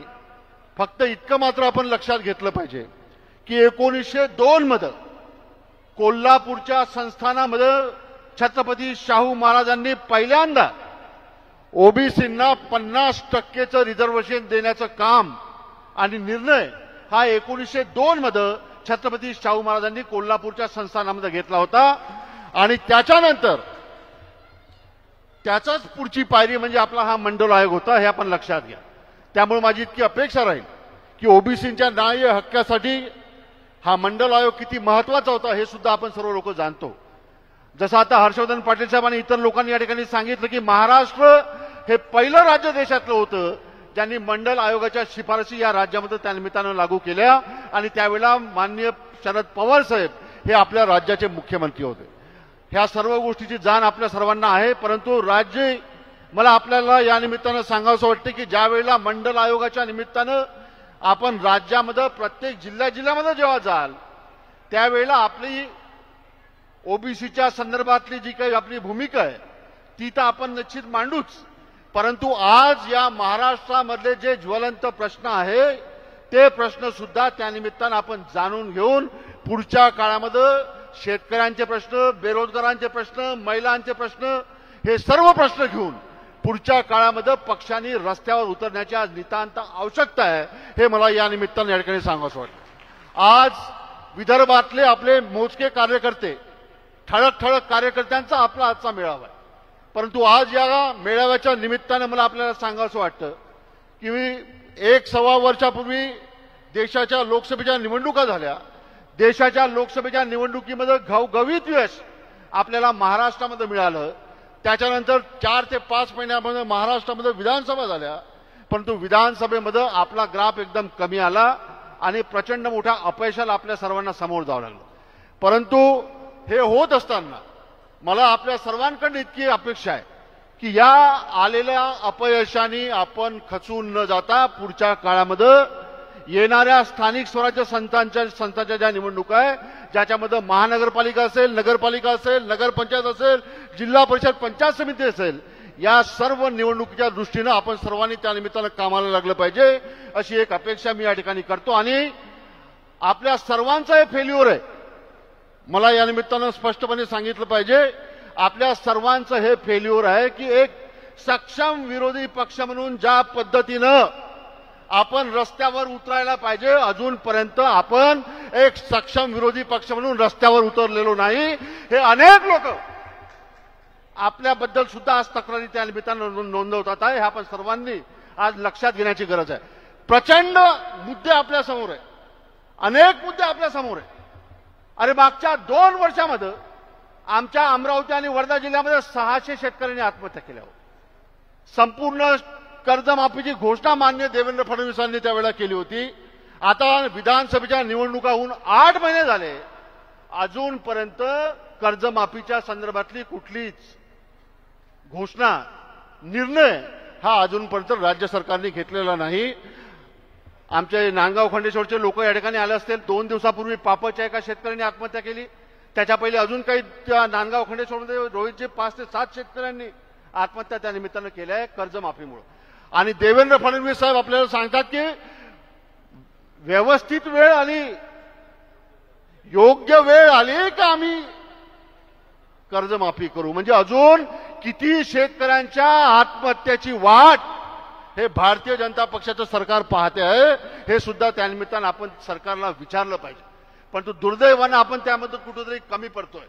त्यामुळे माझी इतकी अपेक्षा राहील की पुढच्या काळामध्ये सोलरचा विषय असेल, पुढच्या काळामध्ये शेतकऱ्यांच्या आत्महत्येचा विषय असेल, हर्षल पाटील सारख्या एका तरुण पोरांनी, तरुण कॉन्ट्रॅक्टरनी या महाराष्ट्रामध्ये आत्महत्या केली.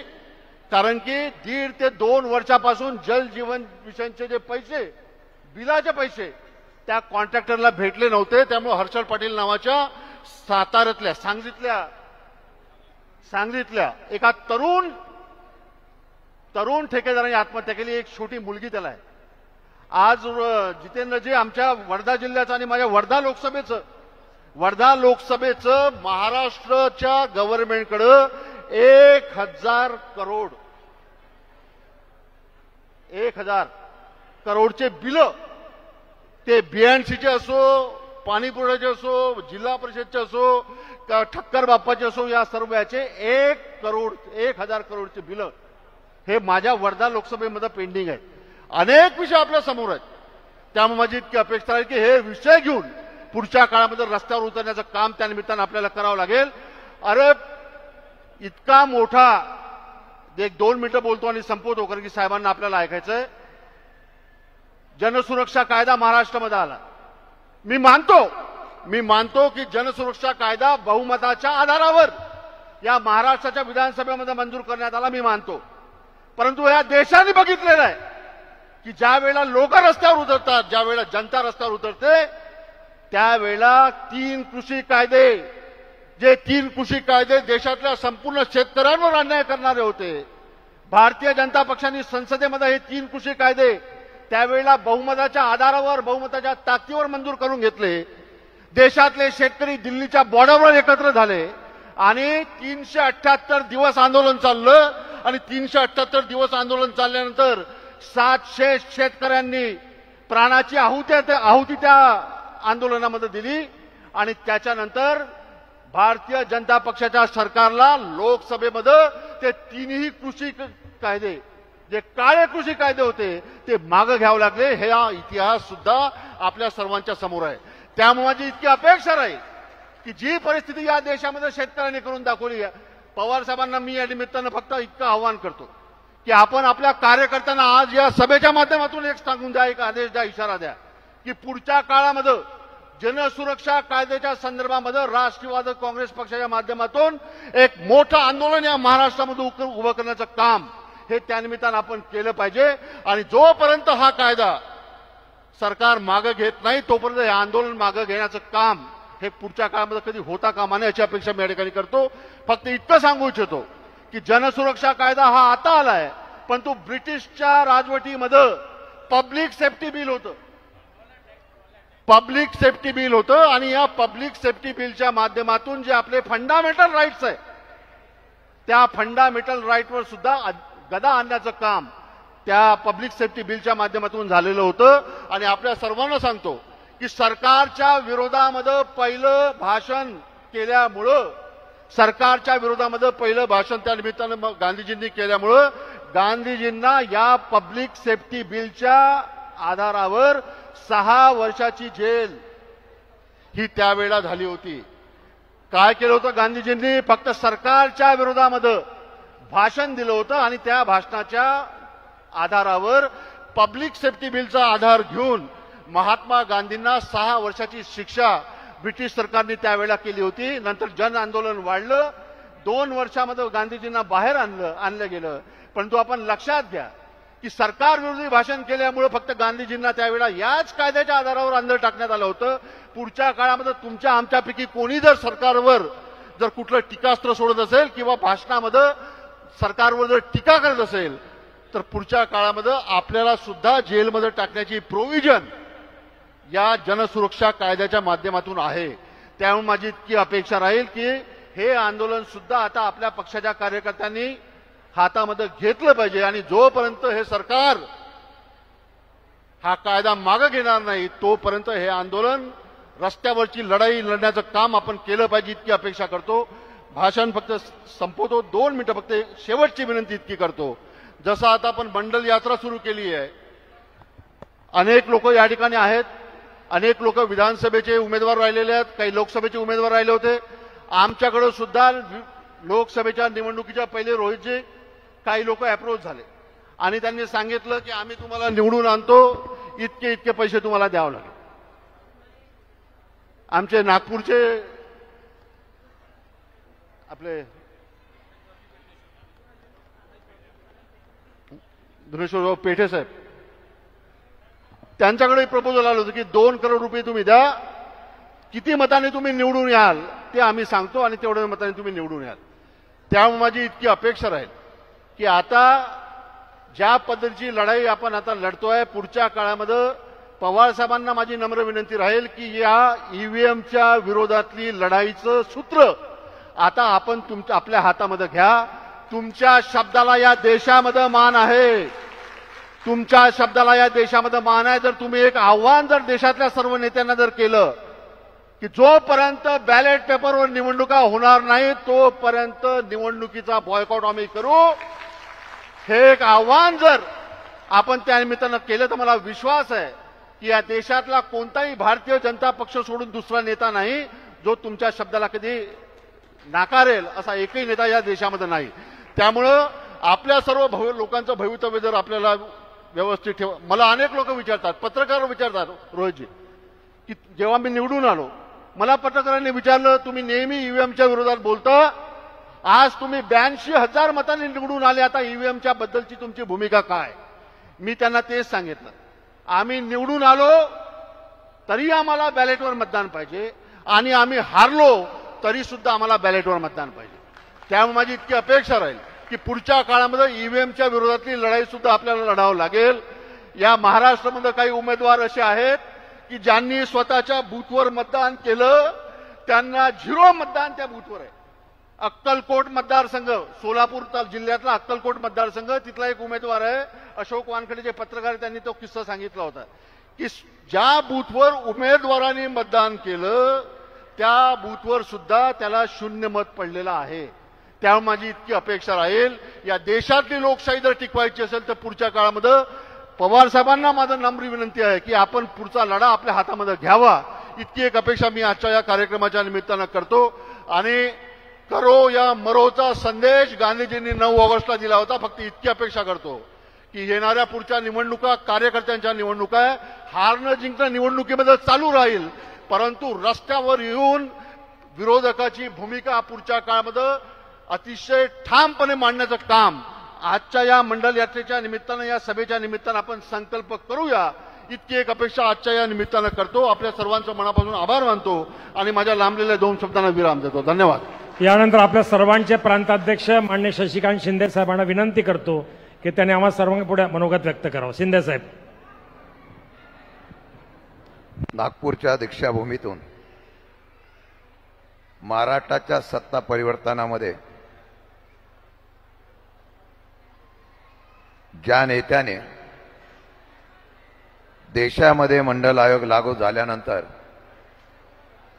पहिल्या प्रथम महाराष्ट्रामध्ये हा मंडल आयोग लागू केला ते तुमचे आमचे सर्वांचे नेते आदरणीय साहेब, व्यासपीठावरील सर्व नेते मंडळी, बराच वेळ झाले असल्यामुळे मी नाव उल्लेख टाळतो, पण निष्ठावंत असलेले सर्व नेते मंडळी, उपस्थित सर्व बंधू भगिनींनो आणि माझ्या पत्रकार मित्रांनो,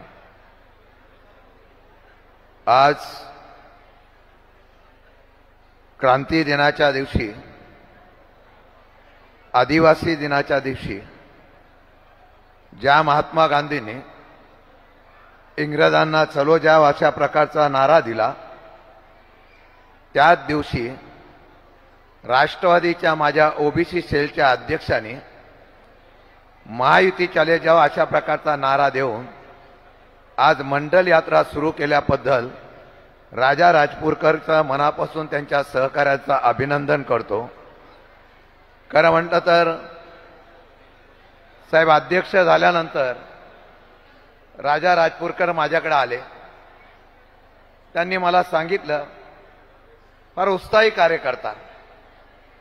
मला म्हणालो, मी साहेबांना भेटून आलो, मला मंडल यात्रा काढण्याची परवानगी मिळालेली आहे. एका कोकणातला भंडारी समाजाचा असलेला आमचा तरुण, पक्षाची आणि नेत्याची निष्ठावंतता आहेच, पण काहीतरी करून दाखवण्याची हिंमत असणारा हा कार्यकर्ता. त्यांनी मला सांगितलं की मंडल यात्रा काढतोय. पक्षाच्या बैठकीमध्ये मंडल यात्रा काढताना आणि आत्ताच त्याच्या हातामध्ये मी कमंडल बघितला. मी बोलला, हा बाबा कमंडल घेऊन का फिरतोय? त्यांनी सांगितलं, ज्या मंडल आयोगाला ज्यांनी विरोध केला त्या कमंडलांचा या महाराष्ट्रातून आणि देशातून हद्दपार करण्यासाठी मी मंडल यात्रा काढतोय. मला अभिमान आहे अशा कार्यकर्त्याचा. सत्ता नसताना सुद्धा पुरोगामी आणि शरद विचाराचा पायीक होऊन महाराष्ट्राच्या 52 दिवसाची ही मंडल यात्रा जो माझा कार्यकाळ काढतोय त्याचा मी मनापासून अभिनंदन करतो. साहेब, कार्यकर्ते लढण्यासाठी तयार आहेत. आमचे चरण वाघमारे आहेत. 13 तारखेला आता शेतकऱ्यांसाठी आंदोलन करतोय. अनेक कार्यकर्त्यांनी सांगितलं, मी आणि रोहित पवार महाराष्ट्राचा दौरा करायला निघालो. नाशिक मधल्या असलेल्या पदाधिकाऱ्यांनी सांगितलं, नेते गेले, सामान्य कार्यकर्ता जो पवार साहेबांना प्रेम करतोय तो लढण्याच्या आणि संघर्षाच्या भूमीमध्ये आहे. नाशिकच्या लोकांनी पण सांगितलं की नाशिकच्या शेतकऱ्यांची परिस्थिती फार बिकट आहे. नव्हे तर या महाराष्ट्राच्या शेतकऱ्यांची परिस्थिती फार बिकट आहे. अवकाळी पाऊस आला, प्रीपेड मीटर, सोलरचं मीटर, अनेक प्रश्न आहेत. कर्जमाफी नाही. मोठ्या संख्येने माझ्या भगिनी इथं उपस्थित आहेत. 1,500 दिले आणि सत्तेवर ही मंडळी आली. ज्या पवार साहेबांनी कर्जमाफीचा ऐतिहासिक निर्णय घेऊन या महाराष्ट्रातला आणि देशातला शेतकरी उभा केला, त्या शेतकऱ्यांना कर्जमाफी मिळाली असती तर माझ्या माता भगिनींच्या अनेक लोकांची कुंकू आत्महत्याग्रस्त शेतकऱ्यांची जी पुसली गेली होती तिला उभारणी देण्याचं काम झालं असतं. या सरकारने कर्जमाफी केली नाही. लोकांच्या मनामध्ये रोष आहे. माझं एवढंच म्हणणं आहे राजा राजपूरकरांना की महाराष्ट्र असा पेटून दाखवा. या लोकांनी सत्तेच्या समीकरणासाठी फक्त धर्माच्या बरोबर वाद वाढवला, जातीभेद निर्माण केला. पण जातीभेद निर्माण करत असताना माझ्या समाजामध्ये सुद्धा तेढ निर्माण करून दिली. मध्यंतरीच्या निवडणुकीमध्ये सत्तेवर येताना यांनी काही आखणी केली. मराठी आणि ओबीसीचा वाद लावला, मराठी आणि मुस्लिमांचा वाद लावला, धर्माच्या बरोबर आरक्षणाचा वाद सुद्धा लावला. माझा एक साधा प्रश्न आहे. आमच्या पक्षाने आणि अनेक नेत्यांनी सांगितलं, आरक्षण द्यायचं असेल तर ज्याचं आरक्षण आहे त्याला न धक्का लावता आरक्षण द्यावं. परंतु आजही आरक्षण मिळालं नाही. देणाऱ्यांच्या हातात असताना फक्त ही झुंज लावायची आणि सत्तेवर बसणारे या असलेल्या सत्ताधाऱ्यांना राजाजी तालुक्यामध्ये फिरा आणि अशा पद्धतीने या ठिकाणी जनजागृती करा की उभय ओबीसीचा तारणहार ज्या व्हीपी सिंगांनी आपल्याला अधिकार मिळाला असताना मंडल आयोग लागू केलं, सत्ता गेली तरी मंडल आयोग लागू केला. असाच नेता माझ्या पक्षाचा आहे. सत्ता गेली तरी हरकत नाही, पण डॉक्टर बाबासाहेब आंबेडकरांचं असलेलं मराठवाडा विद्यापीठाचं नाव या शरद पवारनी देऊन या महाराष्ट्रामध्ये पुरोगामी विचाराचा या ठिकाणी पाया रचला. आमची अपेक्षा हीच आहे. मंडल आयोगाची अंमलबजावणी झाली. माझ्या माय भगिनींना सांगतो, 1,500 रुपये दिले म्हणजे आज सरकारने उपकार केले नाही हो. पण 33% आरक्षण देऊन महिलेच्या हातामध्ये 15 ऑगस्टची या ठिकाणी झेंड्याची दोरी ओढण्याचा अधिकार सुद्धा माझ्या या नेत्यांनी दिला. आज मला तुम्हाला विनंती करायची आहे, निवडणुकीची समीकरणं बदलली. आज सकाळी मी आणि अनिल बाबू होतो. आदिवासी विभागाचे तरुण कार्यकर्ते काहीतरी आले. साहेबांना विनंती केली, साहेब आपण राजा बुलंदशहाच्या या ठिकाणच्या असलेल्या आदिवासींच्या कार्यक्रमाला तुम्ही उपस्थित राहा. पोटतिडकीने ते तरुण आदिवासी विभागातले म्हणत होते, ज्या भाजपने मतदानाच्या वेळेला आदिवासींचा या ठिकाणी कार्यक्रम केले तेच भाजप आता हा कार्यक्रमला जाऊ नका अशा प्रकारचं सांगतायत. माझा राजा असाच आहे, जो समाज बघत नाही, जो धर्म बघत नाही, तो महाराष्ट्राचं हित बघतो. ते पवार साहेब त्या बुलंदशहाच्या असलेल्या आदिवासी कार्यक्रमाला उपस्थित राहत आहेत. हाच आमचा ओळख आणि हाच आमचा संदेश आहे. आणि मी आपल्याला विनंती करणार आहे, मी अध्यक्ष झालेलो आहे, अनेक त्या ठिकाणी विषय आहेत, राजकारणावर तर आपण बोलू, पण संघर्षाचा काळ आहे. मला अभिमान आहे नागपूरचा. या नागपूरचे 90% जिल्हाध्यक्ष माझ्या पक्षाचे हे ओबीसी समाजाचे आहे. हा आदर्श माझ्या नागपूर जिल्ह्यातल्या लोकांनी दाखवून दिलेला आहे. आणि हे करत असताना मी आपल्याला म्हणून सांगतो की वेगवेगळे विषय आहेत. सरकारबद्दल प्रचंड नाराजगी आहे. मगाशी अनेक वक्त्यांनी सांगितलं, निवडणुका जिंकण्यासाठी मशीन पण या ठिकाणी वापरली जाते. राहुल गांधींनी आक्षेप घेतलेल्या मतदारांची चोरी सुद्धा होते. लोकशाही राहिली नाही. आम्ही नेहमी सांगतो, हा महाराष्ट्र छत्रपती शिवाजी महाराज, शाहू फुले आंबेडकरांच्या विचाराचा महाराष्ट्र आहे. या महाराष्ट्रामध्ये येत असताना नागपूरच्या दीक्षाभूमीवर आम्ही नतमस्तक होतो.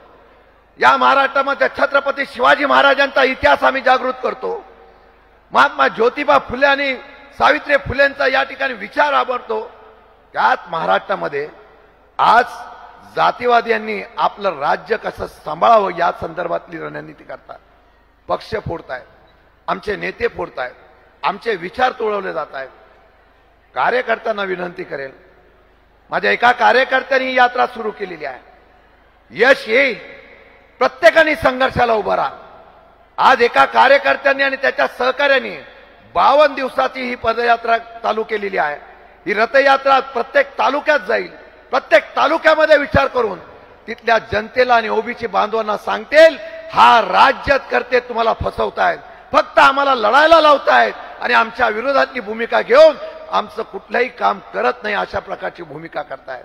महामंडळ इतकी काढली, आता कुठल्या समाजाचं महामंडळ शिल्लक राहिलं नाही. महामंडळाला द्यायला पैसेच नाही, कारण 8.5 लाख कोटीचं कर्ज आपल्या माथी मारून बसलेले आहे. आता 10 लाख झालंय. आपल्याला प्रामाणिकपणाने आलेल्या कार्यकर्त्यांना सांगेल, येणाऱ्या काळामध्ये महाराष्ट्रामध्येच ही ताकद आहे. फक्त महाराष्ट्रामध्ये.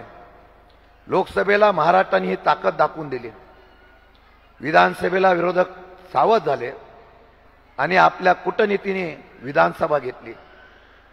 महाराष्ट्रात इतिहास घडू शकतो आणि इतिहास घडवण्याची ताकद माझ्या पक्षामध्ये का आहे. आणि सगळे गेले तरी माझा नेता ठाम आहे आणि तुमच्यासारखे कार्यकर्ते ठाम आहे. आपण इतिहास घडूया. माझ्या राजा राजपूरकरांनी आणि त्यांच्या सहकार्याने एक मंडल यात्रा काढली आहे. आता जिथे जिथे होईल तिथे तिथे आंदोलन करू. खासदारांनी सांगितल्याप्रमाणे वेळ पडली तर ज्या दिवशी या निवडणूक आयोगाचा ईव्हीएमचा असलेला घोटाळा असेल, मताची चोरी असेल, ज्या वेळा मारती पडेल त्यावेळेला पहिलं राज्य कुठलं रस्त्यावर उतरलेलं असेल तर ते महाराष्ट्र राज्य असेल. लोकशाही टिकवण्यासाठी हे राज्य चालवण्यासाठी आपण उतरू. आणि मी कार्यकर्त्यांना सांगेल, हतबल होऊ नका. इतिहास घडवण्याची ताकद तुमची आहे, कारण तुम्ही सच्चे शरद पवारांचे पाईक आहात. मी अध्यक्ष म्हणून सांगतो, आजपासून सुरू केलेली यात्रा नुसते एका समाजापुरती न ठेवू, परिवर्तनाची लाट करूया. आणि अशी लाट करू की परत 2029ला आपलं राज्य, आपलं सामान्य लोकांचं राज्य, पुरोगामी विचाराचं राज्य, ओबीसींचं राज्य, आदिवासींचं राज्य, मागासवर्गीयांचं राज्य, मराठ्यांचं राज्य, सर्व जाती धर्माचं राज्य या महाराष्ट्रामध्ये पवार साहेबांच्या विचाराचं राज्य आणण्यासाठी आजपासून काम करण्याची शपथ घेऊया. जय हिंद, जय महाराष्ट्र.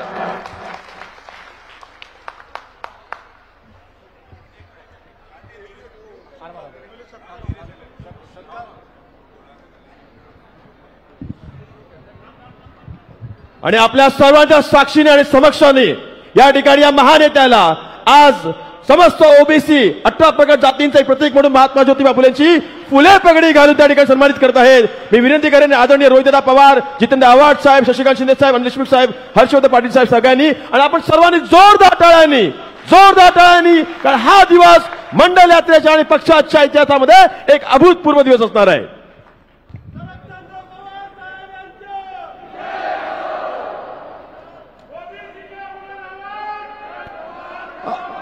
आदरणीय शरद पवार साहेबांचं भाषण चालू होत आहे. आदरणीय शरद पवार साहेबांचं भाषण झाल्यानंतर आपला जो मंडल रथ आहे तो बाहेर आहे. तो मंडल रथ त्या निमित्तानं आमच्या राजा राजपूरकर त्यामध्ये त्या मंडल रथ त्या निमित्तानं महाराष्ट्र जाणार, त्याला हिरवी झेंडी दाखवण्याचं काम बाहेर आदरणीय शरद पवार साहेब करणार आहे. आणि हिरवी झेंडी दाखवल्यानंतर 100 मीटरवर परमपूज्य महात्मा गांधींचा पुतळा आहे. सर्वांनी रथाच्या मागे महात्मा गांधींच्या पुतळ्यावर व्हेरायटी स्क्वेअरला सर्वांनी रथाच्या मागे यावं ही विनंती करतो.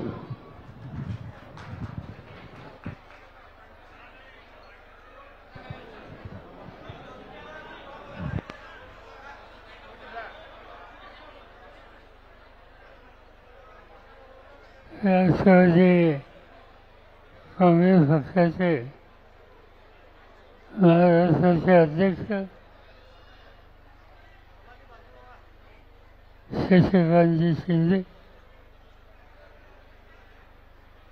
असा हा कार्यक्रम आयोजित करण्यासाठी ज्यांनी पुढाकार घेतला ते अनिल देशमुख, जितेंद्र आव्हाड, हर्षवर्धन पाटील, हर्षवर्धन देशमुख, रमेश जिव्हाण, राजेंद्र शिंदे, गुलाबराव गावंडे, शरद ससे,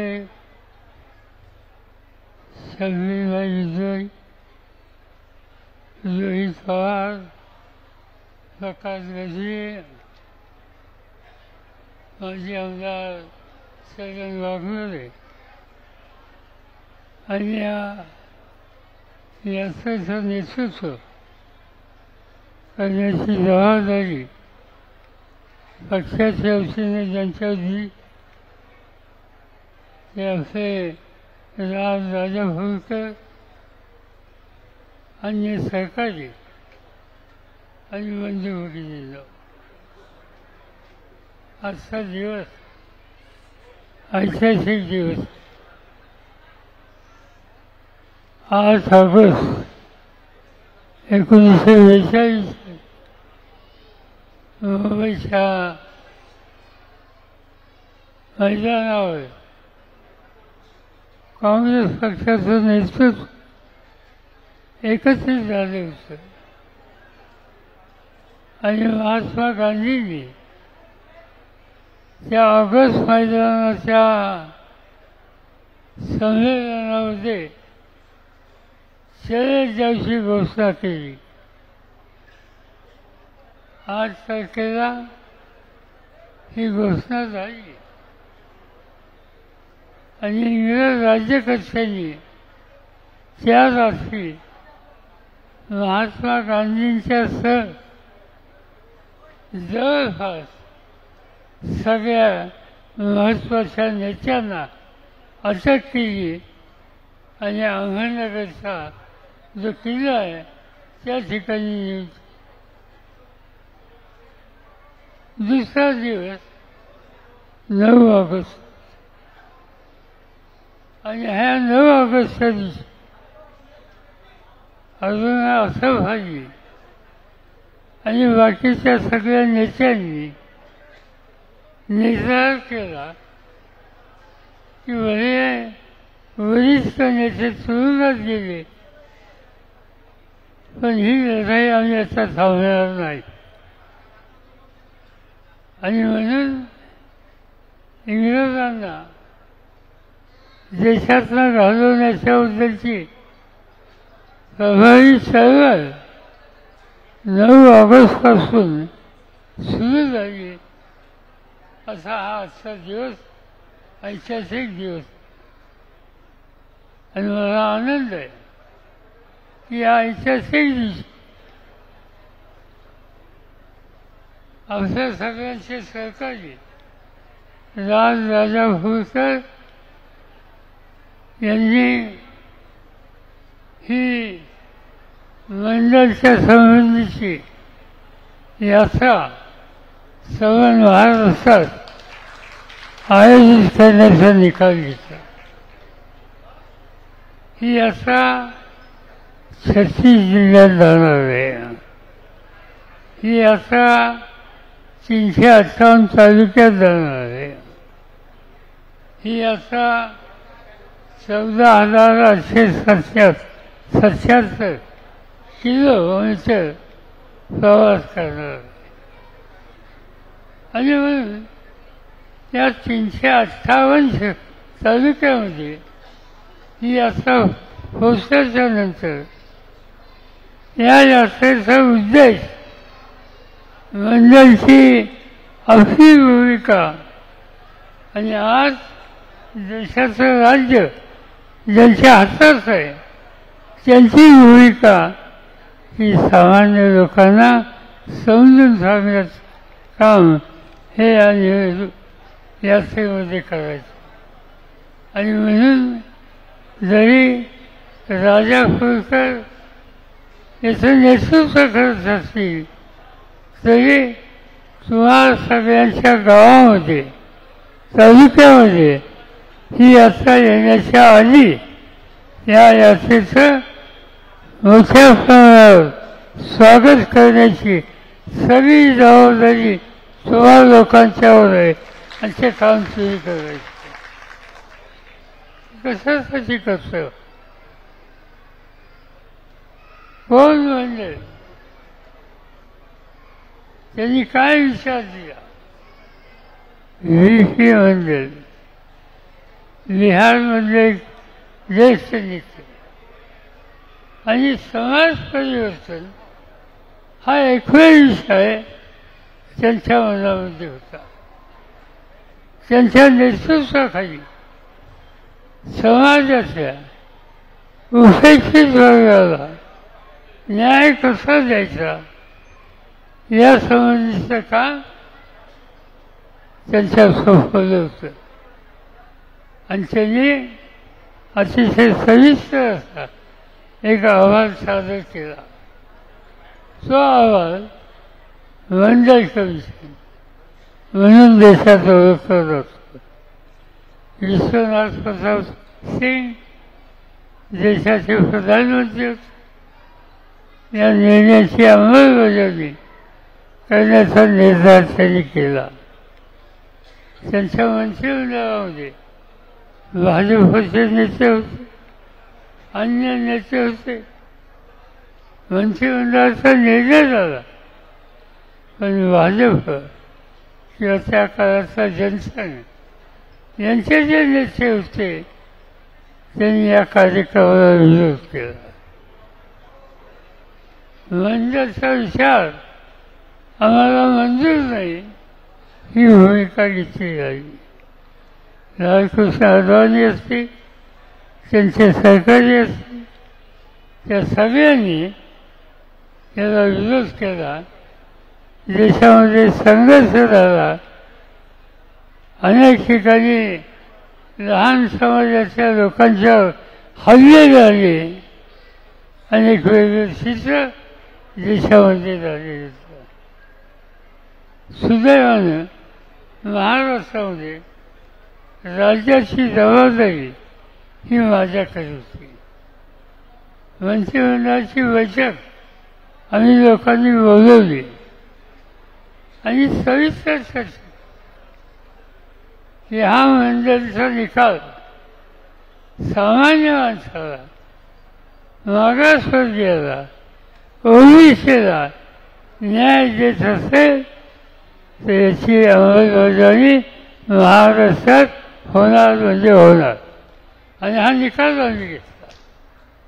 मला काही लोकांनी सांगितलं राज्य जाईल, मी स्वच्छ सांगितलं की राज्य राहावं न राहावं, पण ओबीसींना न्याय देण्याचं धोरण हे बदललं जाणार नाही. त्याची अंमलबजावणी या ठिकाणी होणार. राज्य गेलं तर चालेल, पण ओबीसीला न्यायाची भूमिका आम्ही लोकांनी सोडायची नाही, हा निकाल घेतलेला होता. आणि मला आनंद आहे की महाराष्ट्रात हा निकाल घेतला तो लोकांनी स्वीकारला. इथे दंगल झाली नाही, अन्य राज्यात दंगली झाली, इथं स्वागत झालं. हे स्वागत का झालं? त्याचं महत्त्वाचं कारण एक नेतृत्वाची आणि समाज परिवर्तन याला प्रोत्साहन देणाऱ्या मान्यवरांची एक मालिका या राज्यात होऊन गेली होती. आपण नेहमी शाहू महाराजांचं नाव घेतो. या देशामध्ये राजे अनेक होते, पण राजा आपली सगळी सत्ता लोकांच्यासाठी वापरणारा राजा हा प्रश्न उपस्थित केला तर एकच नाव पुढे यायचं, ते म्हणजे शाहू राजा. आणि त्याचा उल्लेख मगाशी आमचे खासदार वर्ध्याचे आम्हाला त्यांनी उल्लेख या ठिकाणी केला की महाराष्ट्र असं राज्य होतं आणि शाहू महाराज असे राजे होते की आपल्या राज्यामध्ये नोकरीसाठी जेवढ्या जागा असतील त्याच्या 50% जागा हे ओबीसींना द्यायच्या. हा निकाल त्यांनी घेतला आणि तो निकाल त्यांनी राबवले. आणि म्हणून आपण शाहू महाराजांचा उल्लेख करतो. महात्मा ज्योतिबा फुले उभं आयुष्य उपेक्षित समाजाचं त्यांनी घालवलं. शिक्षणाचे दरवाजे लहान घटकांच्यासाठी खुले केले, स्त्रियांना प्रतिष्ठा दिली. आणि म्हणून शाहू महाराजांच्या नंतर आपण महात्मा फुलेंचं नाव घेतो. आणि तिसरं नाव घेतो डॉक्टर बाबासाहेब आंबेडकर. बाबासाहेबांनी घटना दिली, पण घटना दिली हे एकवेळ काम नव्हतं. बाबासाहेबांनी समाजाला दिशा दिली. बाबासाहेबांनी समाजाच्या अनेक घटकांच्यासाठी नवीन धोरणं स्वीकारली. अनेकांना माहिती नाही की बाबासाहेब स्वातंत्र्याच्या आधी जे मंत्रिमंडळ होतं त्या मंत्रिमंडळात मंत्री असताना त्यांच्याकडे खातं होतं जलसंसाधन, पाणी आणि वीज. आणि आज सवन पंजाब आणि हरियाणा हा शेतीच्या संदर्भात प्रगत राज्य म्हणून ओळखला जातो. तिथली महत्त्वाची धरणं भाकरा आणि नांदगड या दोन्ही धरणांचा पाया बाबासाहेब आंबेडकरांनी घातला. त्याचा परिणाम आज पंजाब 90% पंजाब हे पाण्याखालचं राज्य आहे, उत्तम शेतीचं राज्य आहे. आज 90%पेक्षा अधिक हरियाणा पाण्याच्या बाबतीत स्वयंपूर्ण झाला. आणि हे निकाल घेतले होते डॉक्टर बाबासाहेब आंबेडकरांनी. आणि म्हणून फुले, शाहू, आंबेडकर ह्या लोकांचा आदर हा आपल्या सगळ्यांच्या सोबत आहे. आणि मंडळाने हेच काम केलं आणि ते काम आज करण्याचा विचार या ठिकाणी करत. महाराष्ट्रामध्ये हा निर्णय आपण घेतला, पण अजूनही आपल्याला असं दिसतं की अनेक ठिकाणी या ओबीसींना त्यांच्या न्यायाचा न्याय वाटा अद्याप मिळालेला नाही. शैक्षणिकदृष्ट्या मागास, सांस्कृतिकदृष्ट्या मागास, समाजामध्ये प्रतिष्ठेच्या संदर्भात मागास हे चित्र आहे आणि ते घालवायचे. आणि ते घालवायचे असेल तर आपल्याला आज जो कार्यक्रम आपण घेतोय की महाराष्ट्रामध्ये ठिकठिकाणी जनतेच्यामध्ये जागृती करायची आणि त्यांना जागृती करून एक प्रकारचं परिवर्तन आपण करतोय हे दाखवायचं आहे. आज आपण हा कार्यक्रम हातामध्ये घ्यायचा निर्णय घेतला.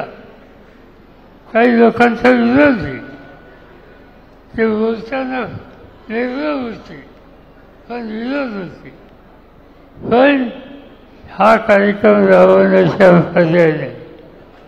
आज महाराष्ट्र शैक्षणिक क्षेत्र असेल, औद्योगिक क्षेत्र असेल, विकासाचं क्षेत्र असेल, या सगळ्या ठिकाणी पुढे न्यायचं असेल तर मंडळी केलेल्या शिफारस ज्या आपण स्वीकारतोय त्याची अंमलबजावणी आज या ठिकाणी करायची.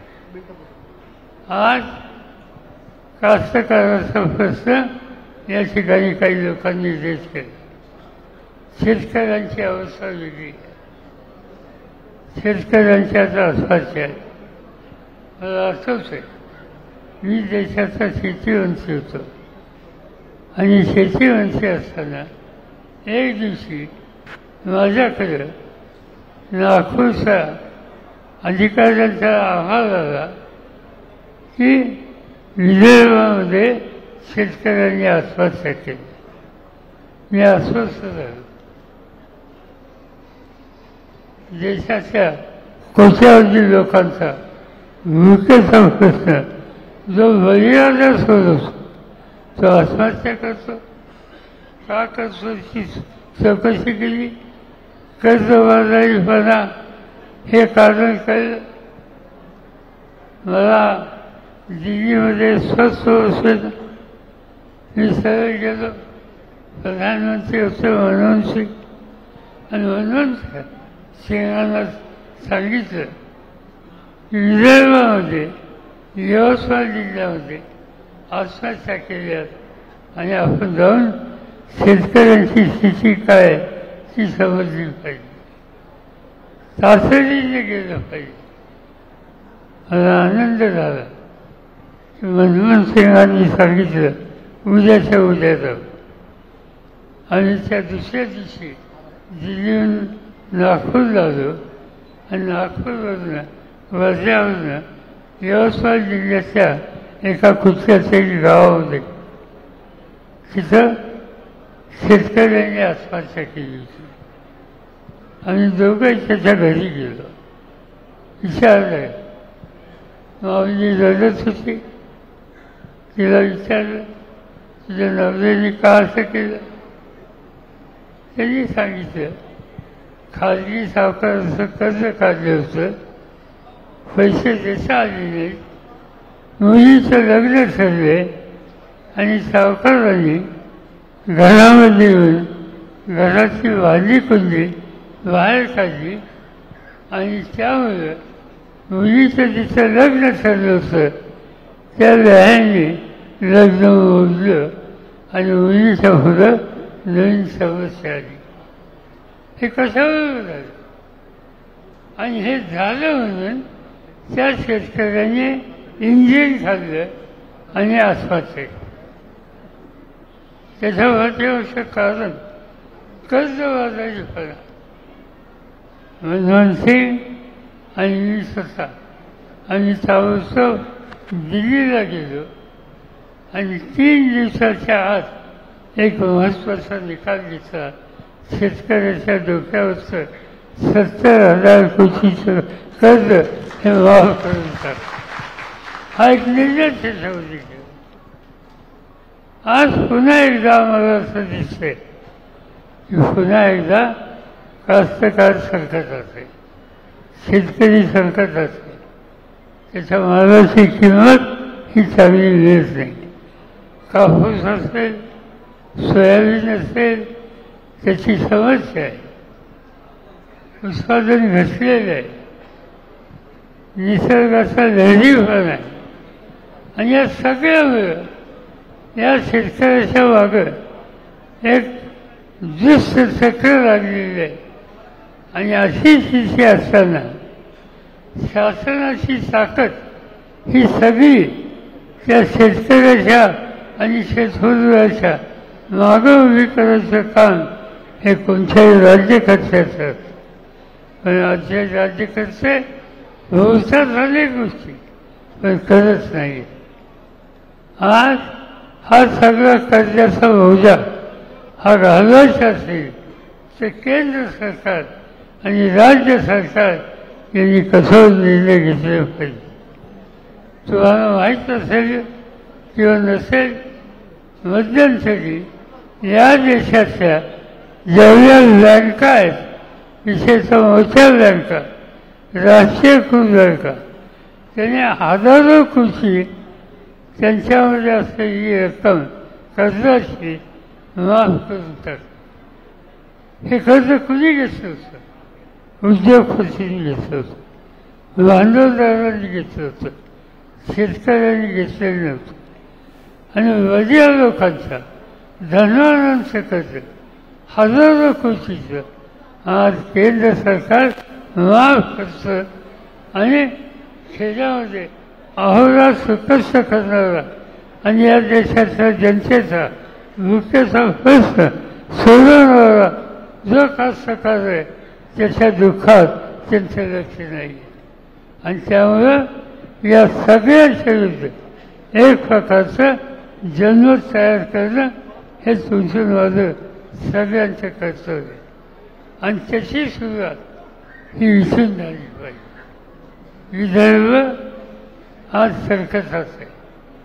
पण भाग्य एक चांगलं आहे की अनेक वर्ष नेते होऊन गेले. गाडगे महाराज असोत, डॉक्टर पंजाबराव देशमुख असो, बुलढाण्याचे पंढरीनाथ पाटील असो, अनेकांची नावं घेतात. या लोकांनी त्यांच्या उमेदीच्या काळामध्ये लोकांच्यासाठी कष्ट केले. आज त्यांचा आदर्श हा नव्या पिढीने घ्यायचा आहे. आणि तो नव्या पिढीने घेऊन इथं चित्र बदलायचं आहे. आणि ते आव्हान आपल्या सगळ्यांच्या समोर आहे. आणि त्या आव्हानामध्ये लोकांना जागा करायचं असतं तर हा जो कार्यक्रम मंडळ यात्रेचा घेतला आहे तो घरोघर पोचवणं, त्याच्यामध्ये असा उद्देश सांगणं आणि शेतकऱ्याची संकटातनं सुटका करण्याच्यासाठी वातावरण तयार करणं हे काम तुम्हाला मला सगळ्यांना मिळून करायचं आहे. त्याची तयारी आपण केली पाहिजे.